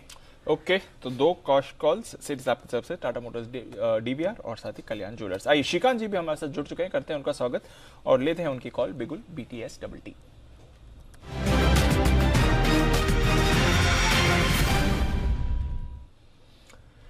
गुड आफ्टरनून श्रीकांत जी, बताएं sir. Good afternoon Anil ji, good afternoon. देखिए मुझे लग रहा है कि मार्केट के लिए जो एक इम्पॉर्टेंट लेवल था वो था 17,800, और उसी लेवल के आसपास जाके मार्केट वापस नीचे आ रहा है। तो ऐसा लग रहा है कि शायद इस मार्केट में वापस एक बार 17,600 या 550 के लेवल्स को छूने की एक पॉसिबिलिटी वो जनरेट कर रहा है। और ऐसे केस में मुझे लग रहा है कि कोई अगर स्टॉक शॉर्ट करके चलते हैं तो वो शायद अच्छा फायदेमंद ट्रेड हो सकता है। बजाज फिनसर्व को शॉर्ट करके चले, जो तकरीबन अभी 1625-1620 के करीब ट्रेड कर रहा है। अगर इसे शॉर्ट करते हैं तो हमें लगता है कि स्टॉक कम से कम 1500-1520 के लेवल्स दिखा सकता है। और अगर इस लेवल पे शॉर्ट करना है तो मेरा रिस्क रिवॉर्ड रेशो भी मेरे काफ़ी नज़दीक का है, यानी कि 1660 का स्टॉप लॉस रखे, तो 40 पॉइंट का स्टॉप लॉस रखे और टारगेट्स रखे 1500 से लेकर 1520 की। तो बजाज फिनसर्व को शॉर्ट करने की राय है। ओके, तो बजाज फिनसर्व है वो स्टॉक जहां पर शॉर्ट करने की राय आती हुई दिख रही है। क्या बात है, कुछ शॉर्ट कॉल भी आने लगे हैं अब आज आपके लिए। बाजार जिस तरह से सेंसेक्स लाल निशान में आ चुका है, बैंक निफ्टी लाल निशान में आने की तैयारी में, निफ्टी में तेजी सिर्फ 75 अंकों की, तो आखिरी मिनट 1 घंटे में जाए निफ्टी भी आ गया लाल में। हाँ लाल में आई गया, क्योंकि वो डेटा दिख ही रहता है जिस तरह से कॉल राइटिंग बढ़ी हुई है एकदम। आइए बढ़ते आगे, और डॉक्टर रेड्डीज के आने वाले हैं रिजल्ट्स, कैसे रहेंगे रिजल्ट्स अनुमान बताने के लिए तैयार है नुपुर हमारे साथ इस वक्त। नुपुर बताइए कैसे आएंगे डॉक्टर के रिजल्ट्स? काफी कमजोर आएंगे सर इसके नतीजे, जो अनुमान है उसके हिसाब से जो बेस है वो काफी ज्यादा हाई है, तो रेवेन्यू में आप 3% की गिरावट इस बार एक्सपेक्ट कर सकते हैं। पिछले साल 5760 करोड़ की कंपनी की आई थी, वो इस बार 5500 करोड़ के आसपास आ सकती है। जो कामकाजी मुनाफा होगा वो भी इस बार 9% से कम होकर आ सकता है, 1219 करोड़ के आसपास। मार्जिन सेम स्टोरी है सारी कंपनीज की, यहाँ भी दबाव में रहेंगे, 23% से कम होकर इस बार आपको 22%, 21% के आसपास आते दिखेंगे। और जो मुनाफा होगा वो भी इस बार 27% से कम होकर 721 करोड़ के आसपास आ सकता है। यूएस कारोबार की बात करें तो इस बार वहां पे एक्सपेक्टेशन है कि 2% से बढ़कर आ सकता है, क्योंकि इसका बेस जो है वो काफी लो है, पिछले साल यहाँ पे काफी कमजोरी आती दिखी थी। घरेलू कारोबार की बात करें तो वहां पे मॉडरेट ग्रोथ की एक्सपेक्टेशन है, करीबन 7 से 8% की ग्रोथ यहाँ पर आ सकती है। जो दूसरे सेगमेंट्स है वो भी काफी दबाव में रहेंगे। इनफैक्ट इस कंपनी के लिए कंसर्न जो रशिया में पॉलिटिकल कंसर्न है उसके चलते भी इम्पैक्ट दिखेगा, करीबन 10-11% का रेवेन्यू कंट्रीब्यूशन आता है, उससे भी आपको इम्पैक्ट आते दिखेगा। और मार्जिन इस बार कमजोर इसलिए रहेंगे क्योंकि पिछले साल कंपनी ने जो लाइसेंसिंग इनकम है वो काफी ज्यादा थी, और एनडीए का जो डिस्पोजल किया था वो उससे भी मुनाफा आया था, तो उसका भी इम्पैक्ट इस बार दिखेगा। तो ऑल इन ऑल नतीजे कमजोर ही दिखेंगे, कमजोर दिखने वाले हैं नतीजे डॉक्टर रेड्डीज। बीच में थोड़ी स्ट्रेंथ दिखाई थी, आई थिंक वागले साहब के रेडार पर भी था, बट वहां से एक्शन के काउंटर ज्यादा नहीं दिखा पाया है। एक बार मुदित जी से राय लेना चाहूंगा चार्ट पे। मुदित जी देखें सर डॉक्टर रेड्डीज का चार्ट। चार्ट अच्छा है, और चार्ट्स के हिसाब से भी यहाँ से तेजी बननी चाहिए। 4600 तक के अपसाइड मूव नजर आते हैं। आज के सेशन में हाई से कुछ प्रॉफिट टेकिंग देखने को मिल रहा है, बट ये अपॉर्चुनिटी है। 4450 तक भी ये काउंटर मिलता है तो खरीदारी करके चलेंगे। 4600 के टारगेट्स के लिए स्टॉप लॉस रहेगा 4390 का। तो ये है आपके लिए राय डॉक्टर रेड्डीज। आइए बस इन साहब से करते हैं मुलाकात।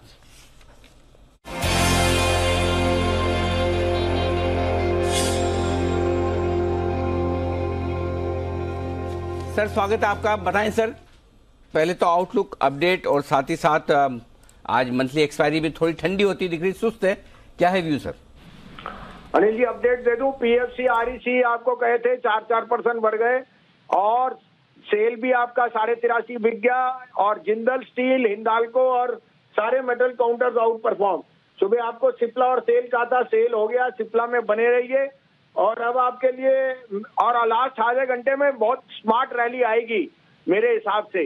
डेटा इज टेलिंग मी कि आज नहीं तो 2 दिन में 18,000 आपको आएगा ही आएगा, तो तैयारी कर लीजिए। अब जो आपका ईसीबी है और ये द फेड, ये सब Fed pivot is very much round the corner, और ये global rally is now going to egg on you, तो expect us fireworks in the last half an our.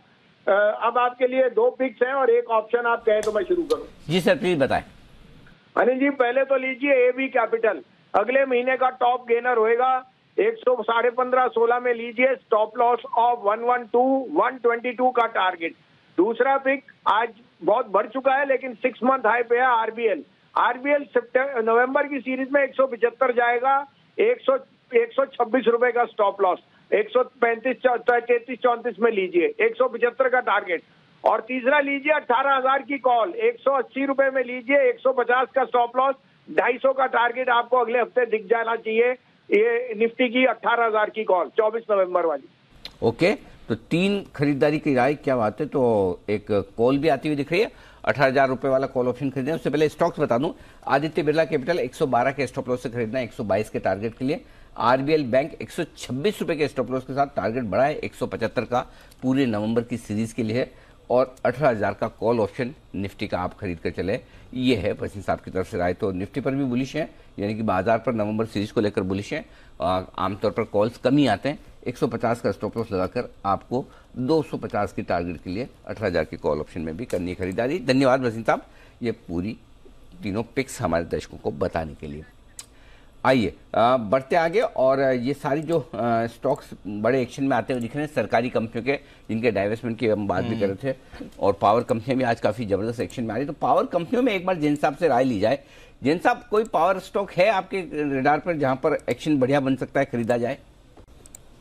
ये देखिए पावर स्टॉक्स और पावर एंसिलरीज ये दोनों ही बढ़िया लगते हैं मुझे, और ये सेक्टर एक्चुअली में काफी दम लगता है। एक तो टाटा पावर देखिए पिछले कुछ दिनों से हमारे पैनल में काफी पैनलिस्ट ने डिस्कस किया हुआ है। टाटा पावर एक बहुत बढ़िया कंसोलिडेशन, और जिस तरीके से देखिए सरकार का भी फोकस है रिन्यूएबल एनर्जी पे और ऑल्टरनेट एनर्जी पे, तो ये कंपनी भी उसमें काफी आगे बढ़ी हुई है, तो वहां पे ध्यान देना चाहिए। एनटीपीसी जो कि पीएसयू, उसके भी कुणाल जी भी बात कर रहे थे, वो सब सारी बढ़िया कर रही है। और अगर फाइनेंशियल्स की बात करें तो आईसी, पीएफसी, अभी भसीन साहब बात कर रहे थे, ये सारे। सो बेसिकली पावर सेक्टर में वैसे भी पीएसयूज बहुत बढ़िया करे। और एक और स्टॉक जीआईटीसीएल जिसको मैंने एसपीएल मिड कैप में भी दिया था अभी रिसेंटली, और एक स्टॉक है सीएससी, आई थिंक मुझे ध्यान नहीं है, राकेश जी या कुणाल जी में से एक जने ने इसके बारे में जिक्र भी किया था, वो स्टॉक बढ़िया लगता है। और पावर एंसिलरीज में भी बहुत सारे हैं, जैसा कि मैंने एक अपार इंडस्ट्रीज भी दिया हुआ है, वहां पे ध्यान दे सकते हैं। ट्रांसफॉर्मर्स में भी बहुत सारे स्टॉक, आज वोल्टैम्प ट्रांसफॉर्मर्स है वो ऑलरेडी टारगेट अचीव कर चुका है, इनफैक्ट परसों टारगेट अचीव किया था। भारत बिजली है एक स्टॉक, बहुत ही जबरदस्त था, आज 17-18% चला हुआ है। जैन साहब के जेम्स मैंने 4 अक्टूबर को दिया था, उसने टारगेट अचीव किया है। तो मेरे हिसाब से ये सारे स्टॉक्स अभी भी वैल्यूएशंस के लिहाज से सस्ते हैं, और ओवरऑल इस पे वाकई में सरकार बहुत काम करेगी, और आने वाले सालों में भी काफी बजट एलोकेशन होगा। तो मैं अगेन वो एंसिलरी स्टॉक्स जो मेरे हमेशा फेवरेट रहते हैं, अगर ऑटो की बात करते हैं हम ऑटो एंसिलरी पे जाते हैं, पावर की बात करते हैं पावर एंसिलरीज पे। So I am bullish on the sector. Okay, और वाकई में भारत बिजली ने तो बड़ा कमाल किया है, स्टॉक क्या भागा है। जेम्स साहब के जेम्स वाला स्टॉक बहुत ही जबरदस्त एक्शन में रहा है। आइए इसी एक्शन को बढ़ाते हैं आगे, और सिद्धार्थ सेरानी साहब कार्यक्रम में शामिल हो रहे हैं लाइफलाइन यूज करते हुए। स्पेशल पिक के लिए उनके लिए बिगुल बजाया जाए।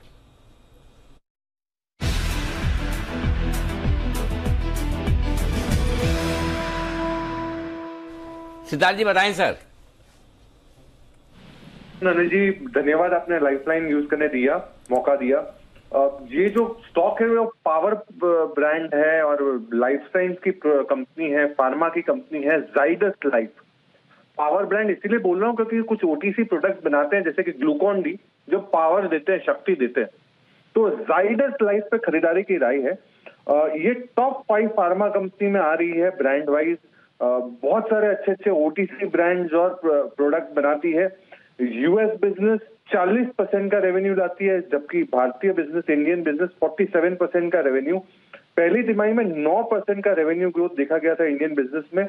और नए प्रोडक्ट का लॉन्च है, और जो नए प्रोडक्ट लॉन्च होने वाले हैं वो ब्रांडेड फॉर्मुलेशन और बायोसिमिलर ड्रग्स में होने वाले हैं। तो जाइडस लाइफ साइंस, इस पे खरीदारी की राय है।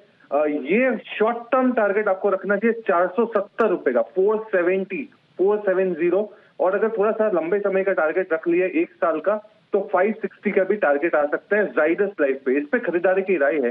जो मैं अपने टेक्निकल एनालिस्ट से समझ रहा था कि इसमें एक फ्लैग ब्रेकआउट है, तो मैं अनिल जी ये भी रिक्वेस्ट करूंगा अगर कोई हमारे टेक्निकल एनालिस्ट जो पैनल पे है वो भी अगर इस पे कोई टिप्पणी कर सके। हैं राकेश जी हैं, सुमित जी हैं, मुदित जी हैं, हिमांशु जी हैं, और कौन है? श्रीकांत जी हैं, पूरी पलटन है सर।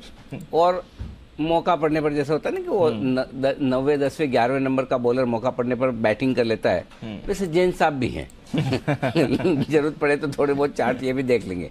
बताए सर किससे दिखवाया जाए? कुणाल जी मना कर रहे हैं, कुणाल जी बोले मैं नहीं देखूंगा, बाकी कुणाल जी के अलावा आप किसी का भी बोल दें। अनिल जी आपको जो सही लगे वो। ओ आशु जी है नहीं पैनल पे, क्या करें? नहीं अनिल जी अपने को शॉर्ट कॉल नहीं की है। ओके चलिए, आशु जी की अनुपस्थिति में Sumit ji please do the honours. Anil ji कोई दिक्कत नहीं है, सिद्धार्थ जी ने एकदम सही स्टॉक चुना है, और स्टॉक के अंदर और इनफैक्ट सारे फार्मा स्टॉक्स के अंदर एक एक करके मोमेंटम बिल्डअप हो रहा है। तो जाइडस के अंदर यहाँ से एक बढ़िया मूव ऊपर की तरफ देखने को मिलना चाहिए, और यहाँ से आप मान के चले कि आने वाले दिनों में एक अच्छा पुल बैक, बाउंस बैक ऊपर की तरफ देखने को मिलेगा। और वैसे भी स्टॉक में पिछले कुछ दिनों में या पिछले कुछ महीनों में कोई तेजी आई नहीं है, जस्ट अभी पुल बैक, बाउंस बैक के संकेत मिल रहे हैं।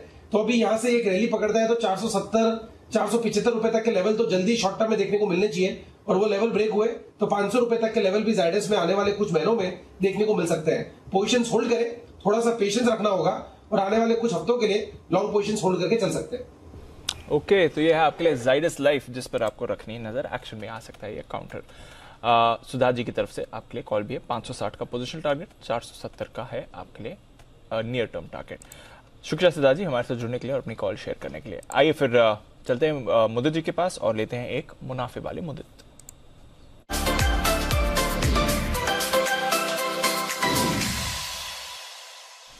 बताएं सर। देखिए दीप, शो की शुरुआत में हमने ग्रेन्यूल्स पे बात करी थी, करीब 4-5 रुपए वहां से ऊपर आया और अब जो स्टॉक मैं देने जा रहा हूँ यहाँ पर भी एक बड़ा अपसाइड मूव देखने को मिलेगा। करेक्शन के बाद जो कंसोलिडेशन था उसका ब्रेकआउट होता हुआ नजर आया है। बाय करके चलना है एस्कॉर्ट्स को लॉन्ग करके चलेंगे। 2008 स्पॉट के लेवल है, यहीं पर बाय करने की सलाह है। पहला टारगेट बनेगा 2035 का, दूसरा टारगेट बनेगा 2070 का। जिस तरह के चार्ट्स बने, स्टॉप लॉस नजर आता है 1987 का। चार्ट्स पर करेक्शन हुआ, करेक्शन में 2 हफ्तों से जो कंसोलिडेशन था उसमें एक पेनेंट पैटर्न बनाया और उसका ब्रेकआउट देखने को मिला है। वॉल्यूम के साथ बाइंग आ रही है और सबसे इंपॉर्टेंट चीज, शॉर्ट टर्म मूविंग एवरेजेस से सपोर्ट पर ये काउंटर कंसोलिडेट हो रहा था, सपोर्ट लेके यहाँ से बाइंग नजर आ रही है। तो हमारा ऐसा मानना है यहाँ से अपसाइड मूव आ सकता है 2035-2070 के टारगेट्स के लिए। एस्कॉर्ट्स को लॉन्ग करेंगे, स्टॉप लॉस रहेगा 1987 का। 987 1987। सुमित जी का बर्थ ईयर के आसपास ही हो, सुमित जी उसके आसपास ही है। अनिल जी क्या फर्क पड़ेगा उससे, कुछ फर्क नहीं पड़ेगा। सच्ची वाला बताना नहीं चाहते। 1987 यानी कितना हो गया, 22 साल इधर और 13 साल इधर, 35 साल बराबर है। जैन साहब इतना ही होगा ना, 1987 इसके आसपास भी होगा। मेरे को लग रहा सर ये 84-85। ये तो उल्टा हो गया। जी कुणाल जी। अनिल जी मेरे बर्थ ईयर के आसपास की बात कर रहे हैं अनिल जी आप? आप तो आउट ऑफ सिलेबस हो। आपका किधर से आ गया? आप तो 19 में भी नहीं। हाँ 1970 के मॉडल लग रहे हो आप एकदम। बिल्कुल। तो चलिए 1987 का स्टॉप लॉस लगाकर आपको एस्कॉर्ट्स में करनी है खरीदारी, ये राय आपके लिए मोदी जी की तरफ से आती है। आइए नितिन जी जुड़ रहे हैं हमारे साथ फोन लाइन पर, वक्त है उनकी तरफ से इंडेक्स पर आज ही की एक्सपायरी का हीरो या जीरो ट्रेड।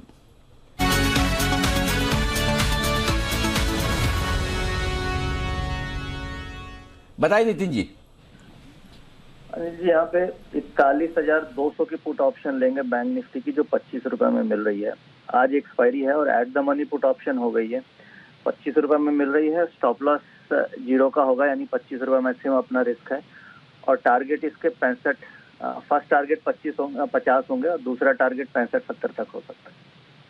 ओके, तो ये है बैंक निफ्टी पर नितिन जी की राय। हीरो या जीरो की तरह इसको आप मानकर चलिए, ये इस समय लेवल सारे। नितिन जी निफ्टी पर कोई व्यू? देखिए ओवरऑल ऊपर से सेलिंग है, तो निफ्टी में भी लग रहा है कि 17,700 के नीचे एक्सपायरी होनी चाहिए। 17,700 से लेके 17,650 के बीच में एक्सपायरी रेंज आ रही है। तो निफ्टी थोड़ी रेंज बाउंड लग रही है, एक्सपायरी लेवल 17,700 से 600 के बीच में आ रही है। और बैंक निफ्टी में लास्ट में हो सकता है एक सेलिंग प्रेशर बने, जिसके कारण निफ्टी करीब करीब अभी 17,674-75 है, यहाँ से 30-35 पॉइंट नीचे आ सकती है आने की संभावना है। बैंक निफ्टी से प्रेशर बनेगा जो निफ्टी को भी नीचे ले जा सकता है। शुक्रिया नितिन जी हमारे साथ जुड़ने के लिए और अपनी कॉल शेयर करने के लिए। आइए सुमित जी की तरफ से एक कॉल आ रहा है, उससे पहले एक कॉल है हिमांशु जी की तरफ से, बिगुल हिटमैन हिमांशु का।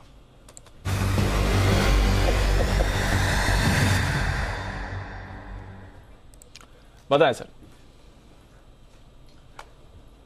दीपांशु, मुझे लगता है कि एक्साइड पर ध्यान देना चाहिए, क्योंकि यहाँ पर हमने देखा था कि लास्ट सीरीज में एक अच्छी तेजी बनते हुए नजर आई थी। उसके बाद स्टॉक ने काफी अच्छा बेस बनाया 150-155 की रेंज में, और आज यहाँ पर एक अच्छा मूव उस कंसोलिडेशन से आता हुआ नजर आ रहा है।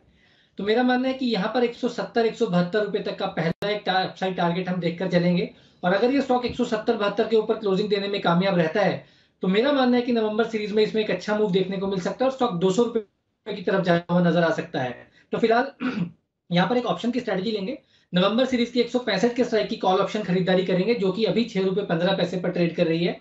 यहाँ पर 6 रुपए तक एक्यूमुलेशन करने की सलाह रहेगी। स्टॉप लॉस मेंटेन करेंगे 4.5 रुपए का। पहला टारगेट 8.5 रुपए, दूसरा टारगेट 10 रुपए। एक्साइड की 165 स्ट्राइक की नवंबर सीरीज की कॉल ऑप्शन में खरीदारी करनी है 8.5 और 10.5 के टारगेट के लिए 4.5 रुपए के स्टॉप लॉस के साथ। ओके, तो यह है आपके लिए एक्साइड 165 की कॉल खरीद कर चलें। इस पर एक्शन बन रहा है, डेज हाई है, स्पाइक अच्छा इस पर आपको आते हुए दिखेगा, पर नवंबर सीरीज की आपको कॉल खरीदनी है 165 की एक्साइड में। आइए सुमित जी के लिए एक बिगुल है, सुमित का सुपर हिट।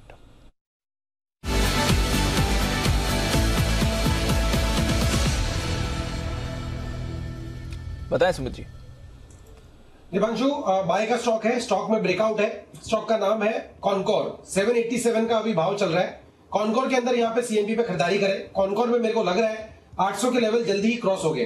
कॉनकोर में रिसेंट का स्विंग हाई ब्रेकआउट हुआ है, लाइफ टाइम हाई पे स्टॉक आ चुका है। स्टॉक में फ्लैग पैटर्न का ब्रेकआउट है। Weekly chart, monthly chart, daily chart, तीनों टाइम होराइजन चार्ट्स के अंदर स्टॉक बढ़िया दिख रहा है। कॉनकोर में यहाँ से ऊपर का मूव देखने को मिलना चाहिए, जिसमें ट्रेडिंग के लिहाज से 800 रुपए का पहला टारगेट बनेगा, 825 रुपए का मीडियम टर्म का टारगेट बनेगा। स्टॉक के अंदर जो नीचे में भी इमीडिएट सपोर्ट बन रहा है 770 775 के पास बन रहा है। तो ट्रेडिंग के लिहाज से 775 के नीचे का स्टॉप लॉस लगा के कॉनकोर में खरीदारी करें। 800 रुपए से लेके 825 रुपए तक के लेवल जल्दी ही शॉर्ट टर्म में कॉनकोर में देखने को मिलेंगे। खरीदारी करके चलने का सलाह रहेगा कॉनकोर। यानी कि डाइवेस्टमेंट से जुड़े हुए सारे स्टॉक्स आज फिर से एक्शन में आते हुए दिख रहे हैं। सरकारी कंपनियां एक्शन में आते हुए दिख रही है। यहां पर खरीदारी करने के लिए आज 775 के स्टॉप लॉस के साथ 800 और 825 के रखे आप टारगेट कॉनकोर पर। आइए, मारुति के आने वाले हैं रिजल्ट्स और रिजल्ट्स आएंगे कल। कैसे रहेंगे रिजल्ट्स, अनुमान देख लीजिए कुशल के साथ। कुशल बताएं सर। यहाँ पर मारुति सुजुकी के जो नंबर्स हैं कल मार्केट आज में ही एक्सपेक्टेड हैं एंड लार्जली नंबर्स छोटे बेस का बड़ा फायदा यहाँ पर मिलता हुआ नजर आएगा। सबसे पहले रेवेन्यू पर बात कर लेते हैं।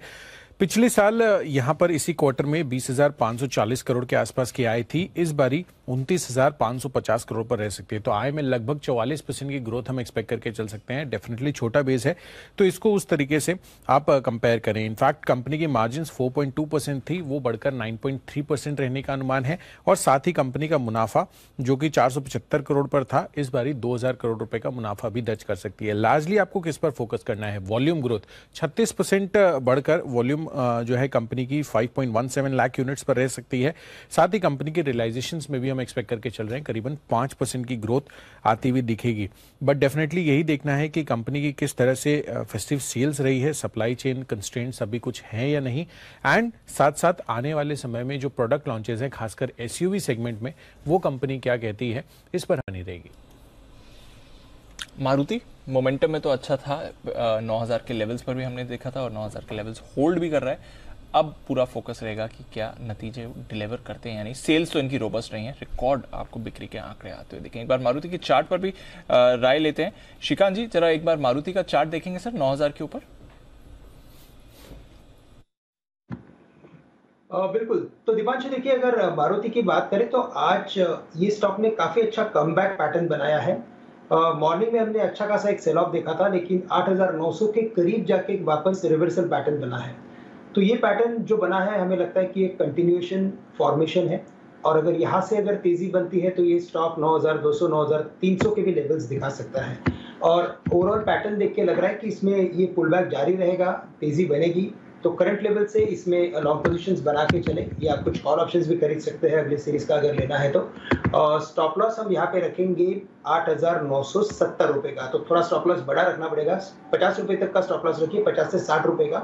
लेकिन टारगेट्स नजर आते हैं 9,200 से लेकर 9,300।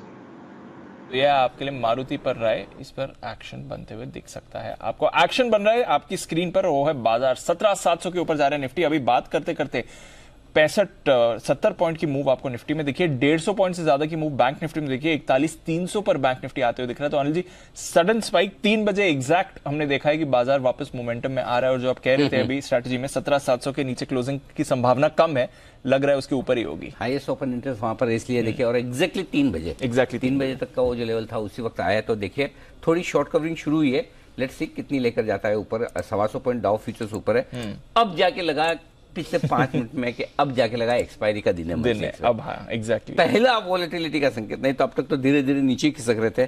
पहला एक ढंग का वापस ऊपर का मुंह निफ्टी में बनाए, नीचे की तरफ से 50-55 पॉइंट ऊपर आता हुआ दिखा है।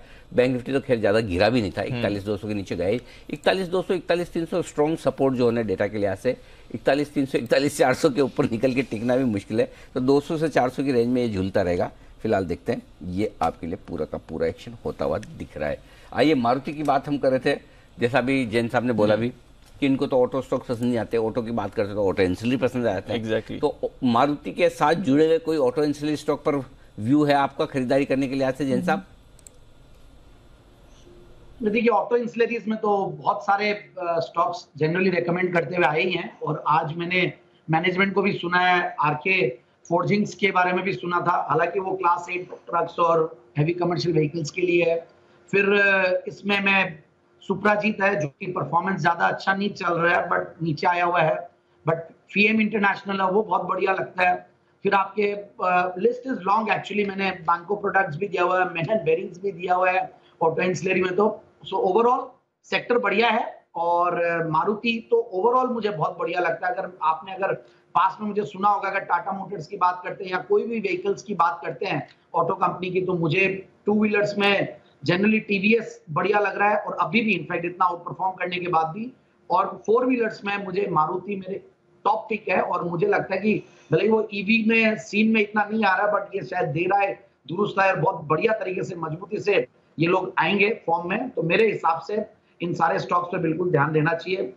इवन जामना ऑटो है वो हेवी कमर्शियल व्हीकल्स में ज्यादा है, वहां पे ध्यान देना चाहिए, काफी बढ़िया आने वाले दिनों में मुझे लगता है ये सब बहुत अच्छा परफॉर्म करेंगे। एंड इवन सुब्रॉस है जो कि एसी लगाते हैं इन कंपनी में, और मारुति की शायद इसमें इक्विटी भी है जहां तक मुझे ध्यान आता है। So overall I am bullish on the sector and मुझे लगता है ऑटो एंसिलरी सेक्टर में जितने भी स्टॉक्स हमने जेम्स भी दिए और जनरली रेकमेंड करते हैं उन सब की लिस्ट अगर बनाई भी है, तो अगर नीचे रहते हैं तो लीजिए और अगर बहुत ऊपर है तो डिप्स में बाय करने की कोशिश कीजिए। तो ये है आपके लिए ऑटो एंसिलरीज, वहीं पर फोकस है। सुप्रजीत इंजीनियरिंग एक काउंटर जो पसंद है जैन साहब को। आइए देखते हैं क्या पसंद है श्रीकांत जी को, वो एक कॉल दे रहे हैं बिल्कुल उनके लिए, BTS डबल टी।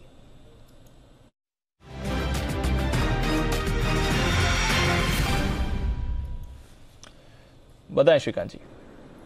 जी दीपांशु, मुझे लग रहा है कि कैपिटल गुड्स और इंजीनियरिंग में भी काफी अच्छा एक ओवरऑल सेटअप बनते जा रहा है और पूरे सेक्टर में तेजी बनती जा रही है।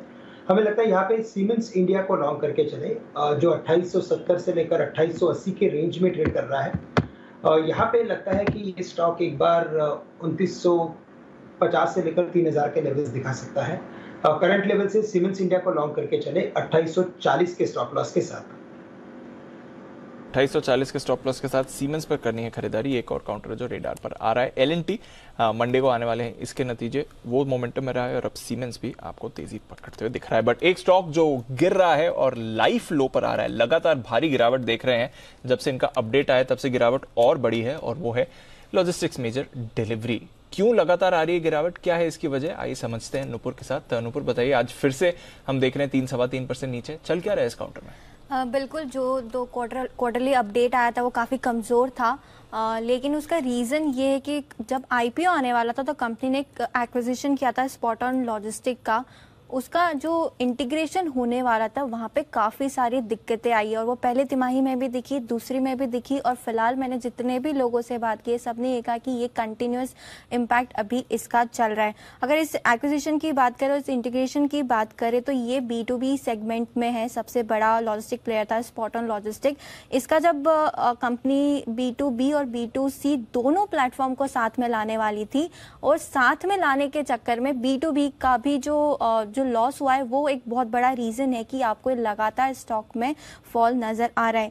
इसके चलते हमने देखा कि पिछली 2 तिमाही में जो B2B कस्टमर्स थे उनकी तरफ से काफी सारे क्लेम्स हैं। एक पॉइंट पे ऐसा था कि सारे के सारे पार्सल्स पड़े, उनको कहाँ डिस्पैच करने, कहाँ डिलीवरी है, वो डेटा ही कंपनी के पास नहीं था। इतने ज्यादा इंटीग्रेशन इश्यूज यहाँ पर आते दिखे थे। अब ये दिक्कतें क्यों आई? कंपनी ने ऐसा क्या किया कि इंटीग्रेशन हो नहीं पाया, तो कंपनी ने ये सोचा कि 1 फेज में ये कंप्लीट करते। बिग बैंग अप्रोच उन्होंने अपनाना चाहा, जिसके चलते B2B भी स्लिप हुआ और B2C भी इसका स्लिप हुआ। अगर ये पायलट बेसिस पे होता या फिर फेस्ड मैनर में होता तो इतनी दिक्कतें नहीं आती। काफ़ी ज़्यादा इन दिक्कतों के चलते जो कंपनी के बड़े कस्टमर्स थे, काफ़ी नामी कस्टमर्स हैं, उनकी तरफ से काफ़ी सारे क्लेम्स अब कंपनी के ऊपर आ चुके हैं और वो सारे दूसरे प्लेयर्स के साथ ऑलरेडी टाई अप कर चुके हैं अपनी लॉजिस्टिक सर्विस के लिए। इनफैक्ट अब ये माना जा रहा है कि 80-90% जहाँ पे नुकसान हुआ है क्लाइंट्स को, वो अगर वापस आते हैं या नहीं आते, इस पे एक बड़ा सवाल है। और अगर वापस आ भी जाते हैं तो जो प्राइसिंग होगी, जो डिस्काउंट ये कंपनी से मांगेंगे, वो एक इम्पॉर्टेंट ट्रिगर होता है किस बेसिस पे वो प्राइसिंग चार्ज करते हैं। अब एक और रीज़न है यहाँ पर कि कंपनी ने इस तिमाही में ये सोचा कि जो ऑनलाइन सेल्स है B2C पे ज़्यादा फोकस करते क्योंकि B2B ऑलरेडी इम्पैक्टेड था, लेकिन रिपोर्ट्स में हमने देखा कि ऑनलाइन सेल्स वैल्यू वाइज तो काफ़ी बढ़िया थी, लेकिन जो नंबर ऑफ शिपमेंट्स थे वो कम थे प्री कोविड लेवल से, तो वहाँ भी चोट पड़ी है इस कंपनी को। तो B2B हो या B2C हो, हर तरफ से चोटें नजर आई है। दोनों वर्टिकल से इनकी परफॉर्मेंस, दोनों वर्टिकल में हिट आया का। और दिख भी रहा है, और जब से आईपीओ है उसके बाद से हम देख रहे हैं बड़ी अंडर परफॉर्मेंस भी है कंपनी में। जैन साहब, ट्रैक करते हैं डिलीवरी को, जिस तरह से भारी सेलिंग आ रही है इसमें लगातार? नहीं, बिल्कुल ट्रैक करता हूँ और नेगेटिवली ट्रैक करता हूँ। वेरी फ्रैंकली देखिए, मैं तो न्यू एज कंपनी जो लिस्ट हो रही है, मैं इसमें एक चीज बताना चाहता हूँ कि जो भी लिस्ट होती है, जब यहाँ पे पी इन्वेस्टर्स आते हैं पास्ट में और उनको एग्जिट चाहिए होता है तो सब आईपीओ लेके आते हैं और वैल्यूएशंस को लेकर देखिए समझ में नहीं आता है। ठीक है, ऐसा नहीं कि कोई चीज नहीं चलेगी। आप देखिए नाइका जो कि प्रॉफिट्स में आई थी और वो आईपीओ के प्राइस के नीचे आ गई है, पेटीएम है, या ये सारे स्टॉक्स, मतलब it's very risky to invest in the stocks. Not that कि ये लोग के पास बिजनेसेस नहीं है या इनके पैरामीटर्स सही इंप्रूव नहीं हो रहे हैं। और यहाँ तो देखिए नेगेटिव न्यूज है, और कोई भी नेगेटिव न्यूज आती है तो हाई वैल्यूएशंस वाले स्टॉक, जहाँ पे वैल्यूएशंस की कोई इंफिनिटी वाले वैल्यूएशंस, क्योंकि लॉस मेकिंग कंपनीज है तो इनमें तो वैल्यूएशंस भी नहीं आते, प्राइस टू सेल्स पे देखना पड़ता है, उस पैरामीटर पे भी ज्यादा प्राइस टू वो पी मल्टीपल तो देख ही नहीं पाते हैं। तो करेक्शन भी बहुत शार्प आता है क्योंकि नेगेटिव न्यूज का इंपैक्ट बहुत जल्दी आता है। और ये स्टार्टअप स्पेस और पी स्पेस और ये सब की कंपनियां हैं जो कि यहाँ पे एक लिस्टिंग एज एन एग्जिट है। तो मैं तो जनरली देखिए आईपीओ में रेकमेंड वही स्टॉक्स करता हूँ जहाँ पे प्रोमोटर्स आए, पैसे अगर इकट्ठा कर रहे हैं जो कि एक्चुअल आईपीओ का पर्पज है, और वो कहीं ना कहीं इन्वेस्ट करे और आगे अपनी एक्सपेंशन के लिए पैसे को यूज करे या डेट्स को कम करे, तो वहां वाले आईपीओ में ज्यादा मजा आता है। ये सारे एग्जिट वाले आईपीओ हैं। सो आई फील कि ठीक है, logistics as a space I really like, एक कंपनियां हो सकती है बहुत जबरदस्त तरीके से मैनेज भी करती है कंपनी को, रिवोल्यूशनरी आइडियाज के साथ आए हैं तो इसलिए अच्छे वैल्यूएशंस मिलते हैं। But we have to take these stocks with a very different perspective and time frame. Okay, तो ये आपके लिए राय है इस वक्त। जैन साहब, नायका पर भी मैं आपसे राय लूंगा जो इश्यू प्राइस के नीचे आया, लेकिन उससे पहले पीएनबी हाउसिंग के नतीजे आए आपके सामने रख दूं। 235 करोड़ से मुनाफा बढ़कर 263 करोड़ आता हुआ दिखा है, और यहाँ पर मुनाफे में बढ़त नजर आ रही है। कंसोलिडेटेड बेसिस पर नंबर्स ठीक है, 445 के आसपास स्टॉक है। लगता है जिसमें चेंज ऑफ मैनेजमेंट और गिरीश कौशकी साहब जो अब यहाँ ज्वाइन हुए कैन फिन होम से आए, उसके बाद भी स्टॉक 445-450 के आसपास दौड़ा था। लेट्स सी उस रेंज को पार करके निकलता है। यानी चार्ट तैयार करें कुणाल जी पीएनबी हाउसिंग के, तब तक मैं रिजल्ट हमारे दर्शकों के सामने पूरे रख दूं। मुनाफे का आंकड़ा बढ़िया है, एनआईआई नेट इंटरेस्ट इनकम बहुत जबरदस्त पार कराया है, 465 करोड़ से बढ़कर 634 करोड़। तो नंबर्स अच्छे नजर आ रहे हैं, स्टॉक पूरे एक्शन में। चार्ट्स बताएं, क्या कुछ ब्रेकआउट के संकेत आ रहे हैं कुणाल जी? अनिल जी बहुत शानदार चार्ट है। अनिल जी 2 दिन पहले जब समाचार आया था अनिल जी मैनेजमेंट चेंज का, तभी भी मैंने कहा था कि अनिल जी बहुत जबरदस्त चार्ट है, राउंडिंग बॉटम नीचे के लेवल्स पर चार्ट्स मजबूत है, ब्रेकआउट के संकेत आ भी रहे हैं, वो भी हम आपके सामने रखेंगे। यहाँ पर भी आप नजर रखें तो पीएनबी हाउसिंग है वो स्टॉक जहाँ पर अच्छी मजबूती बनती हुई दिख रही है। आइए बढ़ते आगे, वेदांता ये है वो स्टॉक ये है वो कंपनी जिसके कल आने वाले हैं रिजल्ट्स, और रिजल्ट्स कैसे रहेंगे बताने के लिए तैयार है इस वक्त आशीष हमारे साथ। आशीष बताइए। सर नतीजे तो कमजोर देखने को मिलेंगे, खराब है, कमजोर साइड पर है क्योंकि एल्यूमिनियम गिरा है पिछले तिमाही के मुकाबले, जिंक में गिरावट है, लेड में गिरावट है, और ऑयल एंड गैस सेगमेंट में भी प्रदर्शन जो है काफी निराशाजनक है। लेकिन बिक्री ठीक ठाक हुई है, तो सेल्स का आंकड़ा जो रेवेन्यू है यहाँ पर आपको 17% की ग्रोथ नजर आएगी। कीमतें घटी हैं तो कामकाजी मुनाफा 28% घटेगा, 10,363 करोड़ से घटकर 7,456 करोड़ रहेगा इनका एबिटा। मार्जिन भी देखें तो गिरावट है 34% से घटकर 21%, और जो टोटल मुनाफा है पैट है यहाँ पर भी आपको 53% का ड्रॉप देखने को मिलेगा। सभी वर्टिकल्स में देखें तो क्वार्टर ऑन क्वार्टर आपको गिरावट देखने को मिलेगी। सर नतीजे कमजोर आ रहे हैं, नतीजे कमजोर आने वाले हैं, ठीक है। यह है आपके लिए वेदांता। वैसे चार्ट्स पर आज सुबह अच्छा दिख रहा था क्योंकि मेटल काउंटर्स में हम तेजी एक्सपेक्ट कर रहे थे और आई भी डॉलर के स्कूल ऑफ की वजह से, बट नतीजों के लिहाज से उतना बड़ा सहारा नहीं मिलेगा। एक अच्छी बात है पीएनबी हाउसिंग के नंबर्स में प्रोविजनिंग 243 करोड़ से घटकर 48 करोड़ की आई तिमाही दर तिमाही। अगर आप प्रोविजनिंग का आंकड़ा देखें तो जबरदस्त इंप्रूवमेंट वहां पर हुआ है। एसेट क्वालिटी की बात करें तो इसमें भी अच्छा इंप्रूवमेंट हुआ है। तो Anil ji net interest income और मुनाफा तो ऊपर गया है, एसेट क्वालिटी सुधरी है, प्रोविजनिंग गिरी है, ये बड़ा इंप्रूवमेंट दिख रहा है सर इनके नंबर्स में। तो हर एक तरह से नंबर्स बहुत बढ़िया नंबर्स आए हैं इनके सर।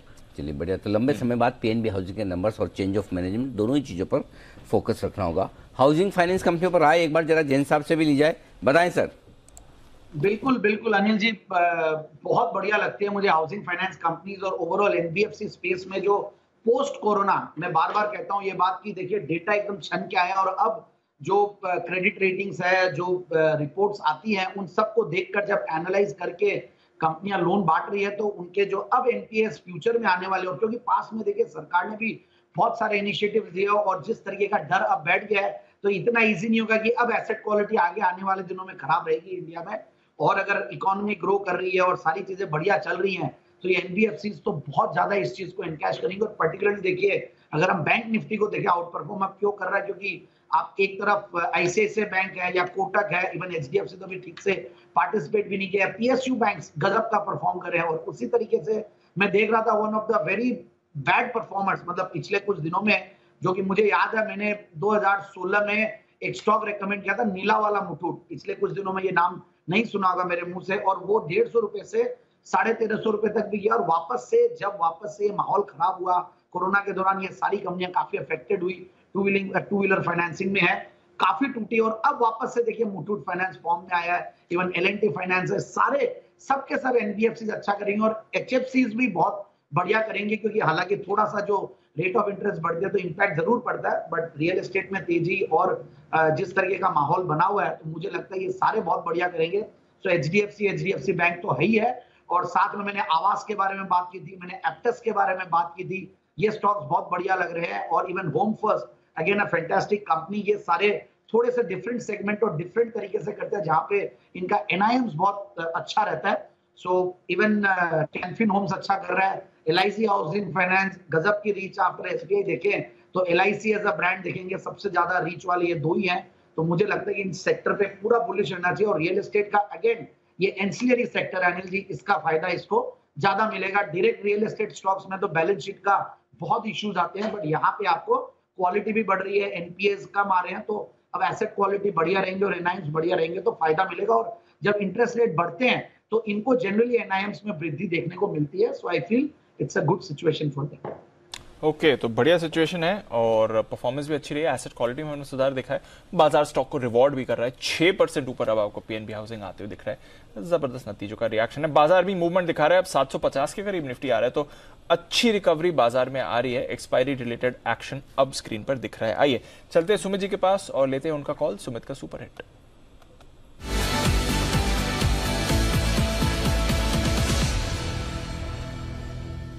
बताएं सुमित जी। दीपांशु, बाय का स्टॉक रडार पे आया है, स्टॉक का अभी भाव चल रहा है 557 रुपए, 558 रुपए, 557, 558। स्टॉक का नाम है कोचिन शिपयार्ड। कोचिन शिपयार्ड के अंदर ब्रेकआउट है, रिसेंट के हाई ब्रेक हो चुके हैं। स्टॉक के अंदर मेरे को लग रहा है कि यहां से आज और आने वाले दिनों के अंदर एक बढ़िया मूव ऊपर की तरफ देखने को मिलेगा। कोचिन शिपयार्ड में यहाँ पे सीएमबी पे खरीदारी करें, जिन्होंने पोजीशंस ले रखा है वो लोग होल्ड करके चले। स्टॉक का जो नीचे में सपोर्ट है 542, 545 के पास है, 542 का इसके अंदर नीचे में स्टॉप लॉस लगाएं। ऊपर में जो टारगेट देखने को मिल सकते हैं कोचिन शिपयार्ड में 580 रुपए का इसका पहला टारगेट बनेगा। 580 रुपए का लेवल निकलने के बाद 600 रुपए तक के लेवल कोचिन शिपयार्ड में ऊपर की तरफ देखने को मिल सकते हैं। खरीदारी करें 580, 600 के टारगेट्स के लिए, 542 के स्टॉप लॉस से। ओके, तो यह है आपके लिए कोचिन शिपयार्ड, जहां पर आपको मूव आते हुए दिख सकता है। लगातार एक्शन में रहा है कोचिन शिपयार्ड और मजगांव डॉक, दोनों ही आउट परफॉर्मिंग स्टॉक्स हैं और वापस मूवमेंट दिखा रहे हैं। इनफैक्ट डिफेंस स्टॉक्स पर आप वापस एक्शन बनते हुए देख रहे हैं इस समय, और नजर रखिएगा ये स्पेस फिर से मोमेंटम दिखा रहा है। आज बीईएल के भी नंबर्स आए थे। आइए श्रीकांत जी के पास एक और कॉल है तैयार बिगुल उनके लिए बीटीएसटीटी का।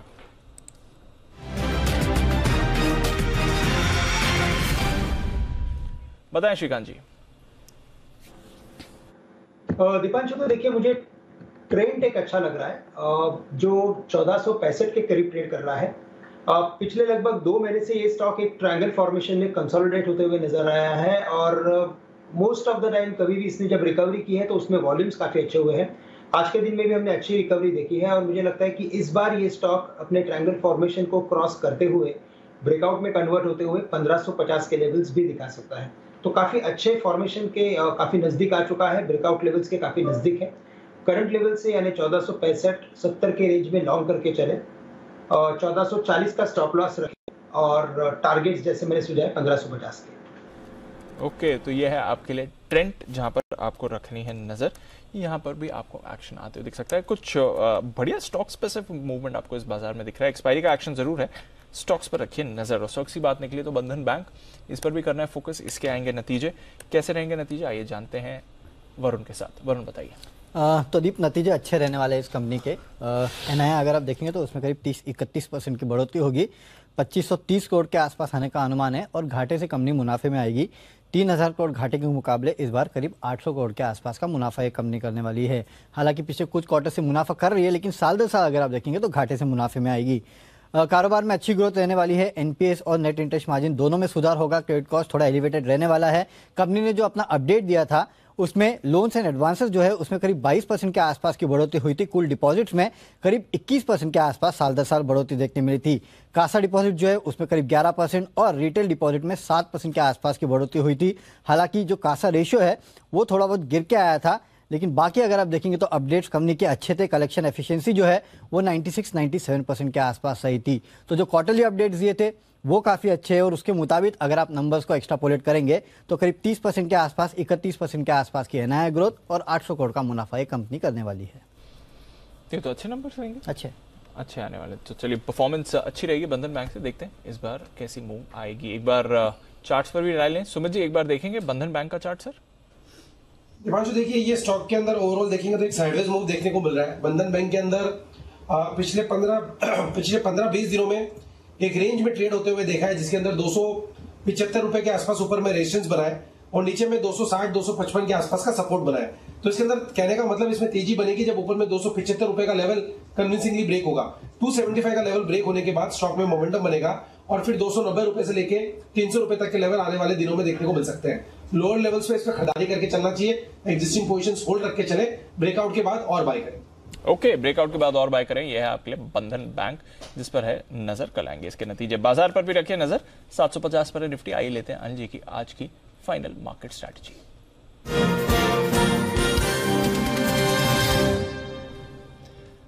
सर, जो 2:30 बजे बोला था बिल्कुल वैसा ही हुआ। 700 के ऊपर आया, 750 के ऊपर नहीं गया। एग्जैक्टली उसी रेंज में है निफ्टी और 41,300 के लेवल को होल्ड कर रहा है बैंक निफ्टी इस समय। मुदीप, डेटा का कमाल है। 300 के आसपास हम कह रहे थे क्लोजिंग होगी, राइट। 41,200, 300 सपोर्ट है, 300-400 रुकावट है। कुछ नहीं करना है। 250, 250-225 के आसपास आया वहाँ 350-375 के आसपास आके रुक जाएगा। वही एवरेज आपकी 300 के आसपास बैठेगी। सेम निफ्टी हम 17,700-750 की रेंज में बोले थे एक्सपायरी होगी, वही होना है। तो कुछ एग्जैक्ट एकदम डेटा ही परफेक्ट बन के आए। कई बार अगर उसी लेवल पे एक्सपायरी हो रही है, वो डेटा बता रहे, वो भी तो इम्पोर्टेंट है, ताकि आपको पता रहे कि ऑप्शन खरीदना है कि बेचना है। एनीवे, तो ये तो ठीक है, एक्सपायरी उम्मीद के मुताबिक हो रही है। जहां तक कल के बाजारों का सवाल है, नई सीरीज की शुरुआत कल देखेंगे। वैसे तो मार्केट का मूड माहौल ठीक है, लेकिन 4-5 दिनों से अमेरिकी बाजार अच्छे रहा। जो आपका मेटावर्स जो बड़ा वर्स प्रदर्शन करने वाले की तैयारी में, तो आई थिंक फ्रेश पोजीशन कल देख सकते हैं। जो लॉन्ग पोजीशन है आपकी 17,600 का पुट ऑप्शन खरीद कर रखें। शॉर्ट पोजीशन है 17,900 का कॉल ऑप्शन लेकर रखें। बैंक निफ्टी पर लॉन्ग है तो 41,000 का पुट ले लें, शॉर्ट है तो 41,500 का कॉल ले लें। बस हेजिंग करके चले, बाकी जो पोजीशन है बनाए रखें। ठीक है, चलिए, तो ये है आप क्लियर आए। हेज बना के रखें, कोई परेशानी नहीं है। जो लेवल्स की बात करी थी एग्जैक्टली वहीं पर आप बाजार क्लोज होते हुए दिख रहे हैं। आइए फिर कुछ फाइनल स्टॉक्स पर कर लेते हैं फोकस, इससे पहले कि आज की क्लोजिंग हो। टाटा पावर, इसके भी आएंगे नतीजे, मच अवेटेड। देखते हैं कैसी रहेगी परफॉर्मेंस। रेडार पर तो रहता है टेक्निकली, बट वरुण बताइए नतीजे कैसे आने वाले हैं? पावरफुल नतीजे आएंगे दीप, इतना तो पक्का है, क्योंकि जिस तरह से हमने देखा कि डिस्ट्रीब्यूशन और जनरेशन में खासकर लगातार बढ़ोतरी देखने मिल रही, बिजली की मांग जो है वो लगातार बढ़ रही थी, उसके कारण कहीं ना कहीं अगर आप देखेंगे तो नंबर्स अच्छे रहेंगे। हमारा अनुमान है कि रेवेन्यूज़ करीब 34.5% बढ़ेंगे, 13,200 करोड़ पे आएंगे। एबिटा में 48% के आसपास की बढ़ोतरी होगी, 1970 करोड़ का अनुमान है। मार्जिन 13.5% से बढ़ के 14.9%, यानी कि करीब 1.5% के आसपास की बढ़ोतरी वहाँ होगी। और मुनाफा कंपनी का 80% के आसपास बढ़ेगा, 760 करोड़ के आसपास ही आने वाला है। ओवरऑल जिस तरह से मैंने कहा कि डिमांड बढ़ रही है, उसका फायदा मिलेगा। साथ ही साथ रिन्यूएबल से होने वाली आय जो है उसमें लगातार आपको बढ़ोतरी देखने मिल रही है। सोलार का जो कारोबार है तो उसके चलते भी कंपनी को फायदा होगा। एग्जीक्यूशन जो है वहाँ पे काफ़ी बेहतर है। हालांकि नो डाउट जो इंपोर्टेड कोल है उसकी लगातार कीमतें बढ़ती जा रही है और उसका थोड़ा बहुत इम्पैक्ट इस कंपनी के ओवरऑल मार्जिन में होने का अनुमान था, लेकिन ओवरऑल कॉस्ट कंट्रोल जो है कंपनी का काफ़ी अच्छा है और लगातार जो थोड़े बहुत दाम बढ़े उसका फायदा मिलेगा। इसके लिए मार्जिन भी सुधरने वाले हैं, तो कहीं से कहीं तक दिक्कत नहीं है। ओवरऑल साल दर साल अगर आप देखेंगे तो नतीजे अच्छे हैं, नतीजे अच्छे रहने वाले हैं टाटा पावर के। चलिए बढ़िया, साल दर साल परफॉर्मेंस अच्छी रहेगी टाटा पावर की। डेज हाई पर आज ट्रेड कर रहा है ये काउंटर, अच्छा मोमेंटम स्टॉक ने पकड़ा है। देखते हैं कैसी रहेगी परफॉर्मेंस। आज सुबह सेठी साहब ने भी यहाँ पर खरीदारी की राय दी थी और लेवल्स भी अच्छे आ रहे हैं। 225 पर है टाटा पावर।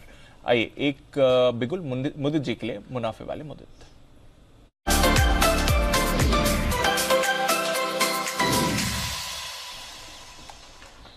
बताएं मुदित जी। दीप, जो स्टॉक पे बात कर रहे हैं यहाँ पर स्टॉक में BTST करनी है, खरीद के जाना है कल के लिए और 100 रुपए तक के अपसाइड मूव नजर आते हैं। मैं बात कर रहा हूँ नवीन फ्लोरिन 44.99 ये स्पॉट के लेवल है, यहाँ पर खरीदारी करके चलने की सलाह दे रहे हैं। कल के लिए जो टारगेट्स निकल कर आते हैं, पहला टारगेट 4600 का, दूसरा टारगेट 4640 का रहेगा और स्टॉप लॉस रहेगा 4460 का। जिस तरह के चार्ट्स बने हैं, आर्ली चार्ट्स पर एक फ्लैग पैटर्न उसका ब्रेकआउट देखने को मिला है। 5 दिनों से जो हाई बन रहा था वो हाई भी स्टॉक ने निकाल दिया है और बढ़िया वॉल्यूम के साथ लास्ट के 1 घंटे में बाइंग देखने को मिली है। तो हमारा ऐसा मानना है कि स्टॉक में कुछ बड़ा अपसाइड मूव हो सकता है। 4600 और 4650 के टारगेट्स के लिए नवीन फ्लोरिन को लॉन्ग करके चल सकते हैं। स्टॉप लॉस रहेगा 4460 का। ओके, तो ये है आपके लिए नवीन फ्लोरिन जिस पर रखनी नजर। अच्छी मूव इस पर आ सकती है। कुछ स्टॉक्स जहां पर आपको अच्छी मूव आती हुई दिख रही है, डेल्टा कॉर्प निचले स्तरों से यहां पर थोड़ा एक्शन बनाए, इस पर रखिएगा नजर। ये अच्छी मूव दिखा रहा है। RBL बैंक जिसके बारे में भसीन साहब बात करते हैं, 11% की तेजी आई है। थोड़ा एक्सपायरी एडजस्टमेंट भी इसमें हो सकता है। कॉन कॉल भी करी थी बैंक ने, बट दोनों तरफ के फैक्टर्स इस पर प्ले आउट कर रहे हैं। अच्छी मूव यहाँ पर भी एंड में आई है। इंडिया मार्ट 5-5.25% ऊपर रहा है। एक्सपायरी का दिन है तो थोड़े स्टॉक स्पेसिफिक एक्शन वैसे ही आपको बनते हुए दिख रहे हैं, बट कई सारे काउंटर्स हैं जो आपको अच्छी मूव इस समय दिखा रहे हैं। देखते हैं या आने वाली सीरीज अब इन काउंटर्स के लिए कैसी रहेगी। एक राय जरूर लेना चाहूंगा इंडिया मार्ट पर, क्योंकि लंबे समय बाद ये काउंटर रेडार पर आया, ज्यादातर आता नहीं है। श्रीकांत जी जरा देखें सर इंडिया मार्ट का चार्ट 4600 के ऊपर। बिल्कुल, तो देखिए अगर इंडिया मार्ट की भी अगर बात करें तो यहाँ पे ग्रेजुअली एक अपवर्ड एक्टिविटी में कन्वर्ट हो रहा है और अगर इसके लॉन्ग टर्म चार्ट को देखें तो मुझे लगता है कि इसमें पॉजिटिव डाइवर्जेंस भी आ चुका है। तो ये स्टॉक एक अच्छा कैंडिडेट है जो अच्छा पुल बैक दिखा सकता है और करंट लेवल से अगर अपने पास अगर कोई लॉन्ग पोजीशन है तो उसे होल्ड करके रखें। अगर कोई ट्रेडिंग पोजीशन अगर बनानी है तो 4400 के करीब का स्टॉप लॉस रखना पड़ेगा, यानी कि 200 रुपए का स्टॉप लॉस रखना पड़ेगा। लेकिन इवेंचुअली हमें लगता है स्टॉक 5000 से लेकर 5200 के लेवल्स दिखा सकता है। तो करंट लेवल से बिल्कुल इसे होल्ड करके चलें। करंट लेवल से बिल्कुल इसे होल्ड करके चलें। यह है आपके लिए India mart. End of trade एक बढ़िया स्पाइक ये काउंटर भी दिखा रहा है, बट स्टार आज का RBL ही है। जबरदस्त मूव इस काउंटर पर आपको आती हुई दिखी है एंड ऑफ ट्रेड में। ब्रिटानिया एक्सपायरी एडजस्टमेंट में ये मूव कर रहा है। BHEL अब ये वायदा कारोबार के बयान से बाहर आ जाएगा क्योंकि आज आखिरी दिन है। यहां पर भी आपको एंड में एक स्पाइक आते हुए दिख रहा है। सुमित जी, BHEL आज तो वैसे बैन में था सर, बट बड़ी मूव आ रही है। 73 का लेवल अभी दीपांशु, ये स्टॉक में आपको ध्यान हो तो 60 रुपए के लेवल से कंटिन्यूसली अपन बात कर रहे हैं और जब बात कर रहे हैं तब तेजी का बात कर रहे हैं। और लास्ट वीक या मुहूर्त ट्रेडिंग वाले दिन बात किया था 70 रुपए का लेवल टूटता है तो स्टॉक के अंदर 75 रुपए से लेकर 78 रुपए तक के लेवल देखने को मिलेंगे। जल्दी ये लेवल्स आएंगे और 80 रुपए तक के लेवल भी बेल के अंदर देखने को मिलेंगे। पोजीशंस होल्ड करें, डिप में खरीदारी करें। इस बार इसके अंदर बड़ी रैली के संकेत है और ये स्टॉक एक अच्छा मूव आने वाले दिनों में दिखाएगा, तो होल्ड करके चले पोजीशंस। तो ये जबरदस्त एक्शन हो रहा है दीप। पूरा दिन भर कमजोर रखकर स्क्रीन और आखिरी 15 मिनट आधा घंटे में 3 बजे 2:55 से जो एक्शन शुरू हुआ है, माय गॉड 17,775 के आसपास जहां खुले वहीं पर आ गए। हम निफ्टी पर यहीं खुले थे सुबह। पूरी की पूरी रिकवरी आधा घंटे में हो गई, आधा घंटे भी नहीं लगा। और बैंक निफ्टी देखिए 41,350 के आसपास पहुंचता हुआ दिख रहा। तो और ये तब हुआ है जब डाउ फ्यूचर्स वहीं के वहीं है, उल्टा थोड़े कम ही हुए हैं। 125 पॉइंट वाले 95 पॉइंट रहे। तो ये है एक्सपायरी का एक्शन आखिरी आधे घंटे का, जब तगड़ी शॉर्ट कवरिंग होती हुई दिखी। एब्सोल्युटली शॉर्ट कवरिंग होनी थी, अब बस वही था कब होनी है और आखिरी आधे घंटे में आपको दिख गई है। 750 के ऊपर निफ्टी। आइए फिर क्लोजिंग की तरफ बढ़ते हैं। इवेंटफुल डे रहा है, इवेंटफुल सीरीज रही है बाजार के लिए और एंड में आप देख रहे हैं 17,750 के करीब निफ्टी क्लोजिंग के लिए है तैयार। आज की अगर आप बात करें, मेटल सुबह ही आइडेंटिफाई हो गया था आपके लिए कि ये सेक्टर आपको रेडार पर रखना है। JSW steel 6.25%, Hindalco 3.5%, Tata steel 3%, ये थे आपके टॉप 3 गेनर्स। मेटल्स का तो एक्शन था ही, बैंक्स का पूरा सहारा था। कोटक बैंक, एक्सिस बैंक दोनों में ही आपने खरीदारी बनती हुई देखी। अदानी पोर्ट्स, पावर ग्रिड, सन फार्मा, भारती एयरटेल, यूपीएल जैसे काउंटर्स में भी तेजी रही। डॉक्टर रेड्डीज, ब्रिटानिया, यहां पर भी पॉजिटिव एक्शन था। बजाज फाइनेंस, बजाज फिनसर्व ये दोनों कमजोर थे, 7,000 के नीचे गया बजाज फाइनेंस। फिनसर्व में भी आपने 1.5% की गिरावट देखी। Asian paints, Bajaj auto, Wipro, Nestle ये भी कमजोर थे। 10 स्टॉक्स नेगेटिव क्लोज हो रहे हैं, पर उसके सामने आपने देखा कि 40 निफ्टी स्टॉक्स पॉजिटिव भी रहे। आरबीएल बैंक आज का स्टार तो यही था, 11% का उछाल आपने आरबीएल बैंक पर आते हुए देखा है। बड़ी तेजी इस काउंटर में बनी है। इसके साथ ही जीएमआर एयरपोर्ट्स, इसमें एक्शन था। इंडिया मार्ट जिसकी मैं अभी बात कर रहा था, आईजीएल, कॉनकॉर, ग्रैन्यूल्स, जाइडस लाइफ, सेल, आज 2 रिकमेंडेशन सेल पर भी आई थी आपके लिए। महानगर गैस, डीएलएफ, पीएफसी, मेट्रोपोलिस, यहां पर भी एक्शन रहा। आरईसी के नतीजे आए थे। डाबर नतीजों के बाद का इस पर रिएक्शन था, 3.25% ऊपर। इन्फो एज सुबह से एक्टिव रहा। Cummins, Motherson, Godrej properties, ACC, Bharat electronics जिसके नतीजे आए थे 3.25% ऊपर, ये भी था। टाटा पावर, सेठी साहब और किरण जी दोनों की रिकमेंडेशन थी आज सुबह, स्टॉक कमाल करता हुआ 2.5% ऊपर, डेज हाई पर क्लोज हो रहा है। Oberoi realty, Manappuram, Nalco, BHEL, Piramal, AB fashion, united breweries और गेल ये भी आपको अच्छे मोमेंटम में दिखे। गिरावट, एम्फोसिस 3.5%, माइंडट्री 3%, एलएनटी इन्फोटेक, फर्स्ट सोर्स यहां पर भी वीकनेस, एलएनटी टेक भी कमजोर था। तो आईटी और स्पेशली मिड कैप आईटी यहां पर आपने आज ज्यादा गिरावट बनती हुई देखी है। पिडलाइट, इंटरग्लोब यहां पर आपने कमजोरी देखी। एस्ट्रल ये भी गिरावट के साथ ट्रेड कर रहा था। एशियन पेंट्स में आपने वीकनेस देखी थी। Chambal fertiliser, Ipca labs, Muthoot finance, persistent systems, JK cement, Tata communications और साथ ही कैनफिन होम्स और रैमको सीमेंट यहां पर भी आपने गिरावट बनते हुए देखी है। डिलीवरी रोज नए लोज लगा रहा है, आज भी 3-3.25% नीचे था, बट ड्रीम फोक्स इस पर रखिए नजर, जबरदस्त एक्शन इस पर बना है। 5% ऊपर। तमिलनाडु मर्केंटाइल बैंक जिसके नतीजे आए थे 6% ऊपर, ये काउंटर भी रहा है। तो कुछ कैश स्टॉक्स थे, स्पेशली रीसेंट लिस्टेड काउंटर्स जहां पर आपको बड़ी मूव दिखी है।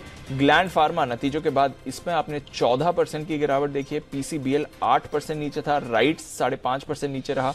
नाइका में 5.5% की गिरावट है, आईपीओ लेवल के नीचे ये काउंटर आ गया है। Metro brands, Jubilant Ingrevia, west side life और साथ ही बालाजी माइंस इसमें वीकनेस थी, बट आईएफएल फाइनेंस ये अच्छा रहा। सेंचुरी टेक्सटाइल नतीजे, स्पेशली जो पेपर के नतीजे थे वहां से अच्छी तेजी आई। AstraZeneca, Tata motors, DVR, SJVN, साथ ही आपने देखा आरवीएनएल और स्ट्राइड्स जहां पर आपने अच्छा एक्शन देखा। कुछ शिपयार्ड, सुमित जी की कॉल ये, बट अनिल जी बिल्कुल सटीक लेवल्स की बात करी सर, 17,750 के करीब बैंक निफ्टी की फाइन क्लोजिंग आने की जगह 758 पर प्रोविजनल क्लोज और 41,325 के आसपास। तो डेटा के हिसाब से जो क्लोजिंग दिख रही थी लगभग उन्हीं लेवल के आसपास क्लोजिंग होती हुई दिखी है। आइए बढ़ते आगे, फाइनल क्लोजिंग आने दें, उसके बाद हम बात करेंगे। तब तक आइए बात दुनिया की। हर गुरुवार की तरह इस बार भी आपका पसंदीदा शो बात दुनिया की, और बात दुनिया की शो का नाम आते हमारे सारे एक्सपर्ट्स हो जाते हैं एकदम अलर्ट, हाई अलर्ट मोड पर चले जाते हैं, क्योंकि कभी भी किसी भी तरह का कोई भी सवाल किसी भी स्टोरी पर आ सकता है। तो सीधा आइए पहले आपको दिखा दें एक झलक आज की शो की। गूगल अर्थ में कहां दिखा बैक सीट पर चिल करता एलियन। 9 अरब की पेंटिंग पर पोटैटो अटैक।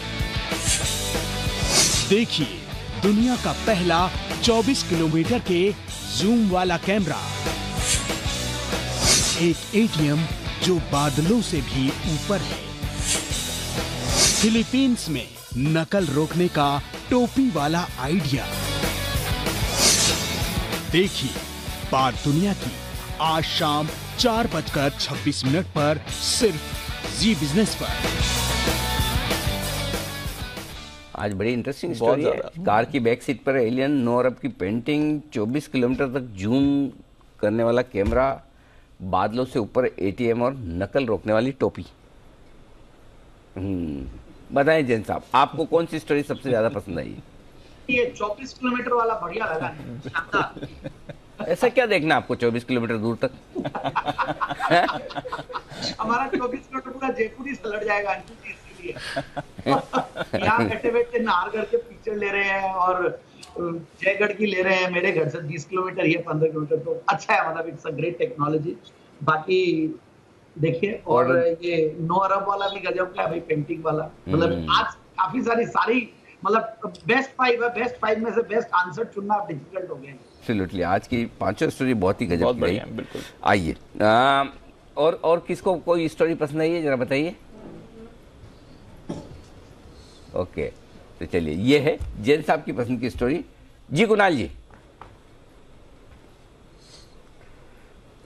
अनिल जी देखिए, 24 किलोमीटर वाला जो कैमरा था अनिल जी, इसके बजाय अनिल जी अगर ये कैमरा बन जाए कि कल बाजार कहाँ बंद होगा, ये कैमरे में आ जाए अनिल जी, अगले दिन में झांकने वाला कैमरा, तो अनिल जी कितना आनंद हो जाएगा जीवन में अनिल जी। वो तो आपके आंखों में, आपके दिमाग में फिट है। हाँ। खाली उसको आप चार्ज करते रहें और देखते रहें, तो सदुपयोग करें उसका। आपके होते हैं कि ऐसे कैमरे की जरूरत ही है, हम तो आपसे राय लेते हैं, हमारा काम हो जाता है। तो चलिए, 24 किलोमीटर जूम करने वाला कैमरा हमारे एक्सपर्ट्स को आया है पसंद। ये हमारी आज की 4:30 बजे की विशेष शो मिस मत कीजिएगा।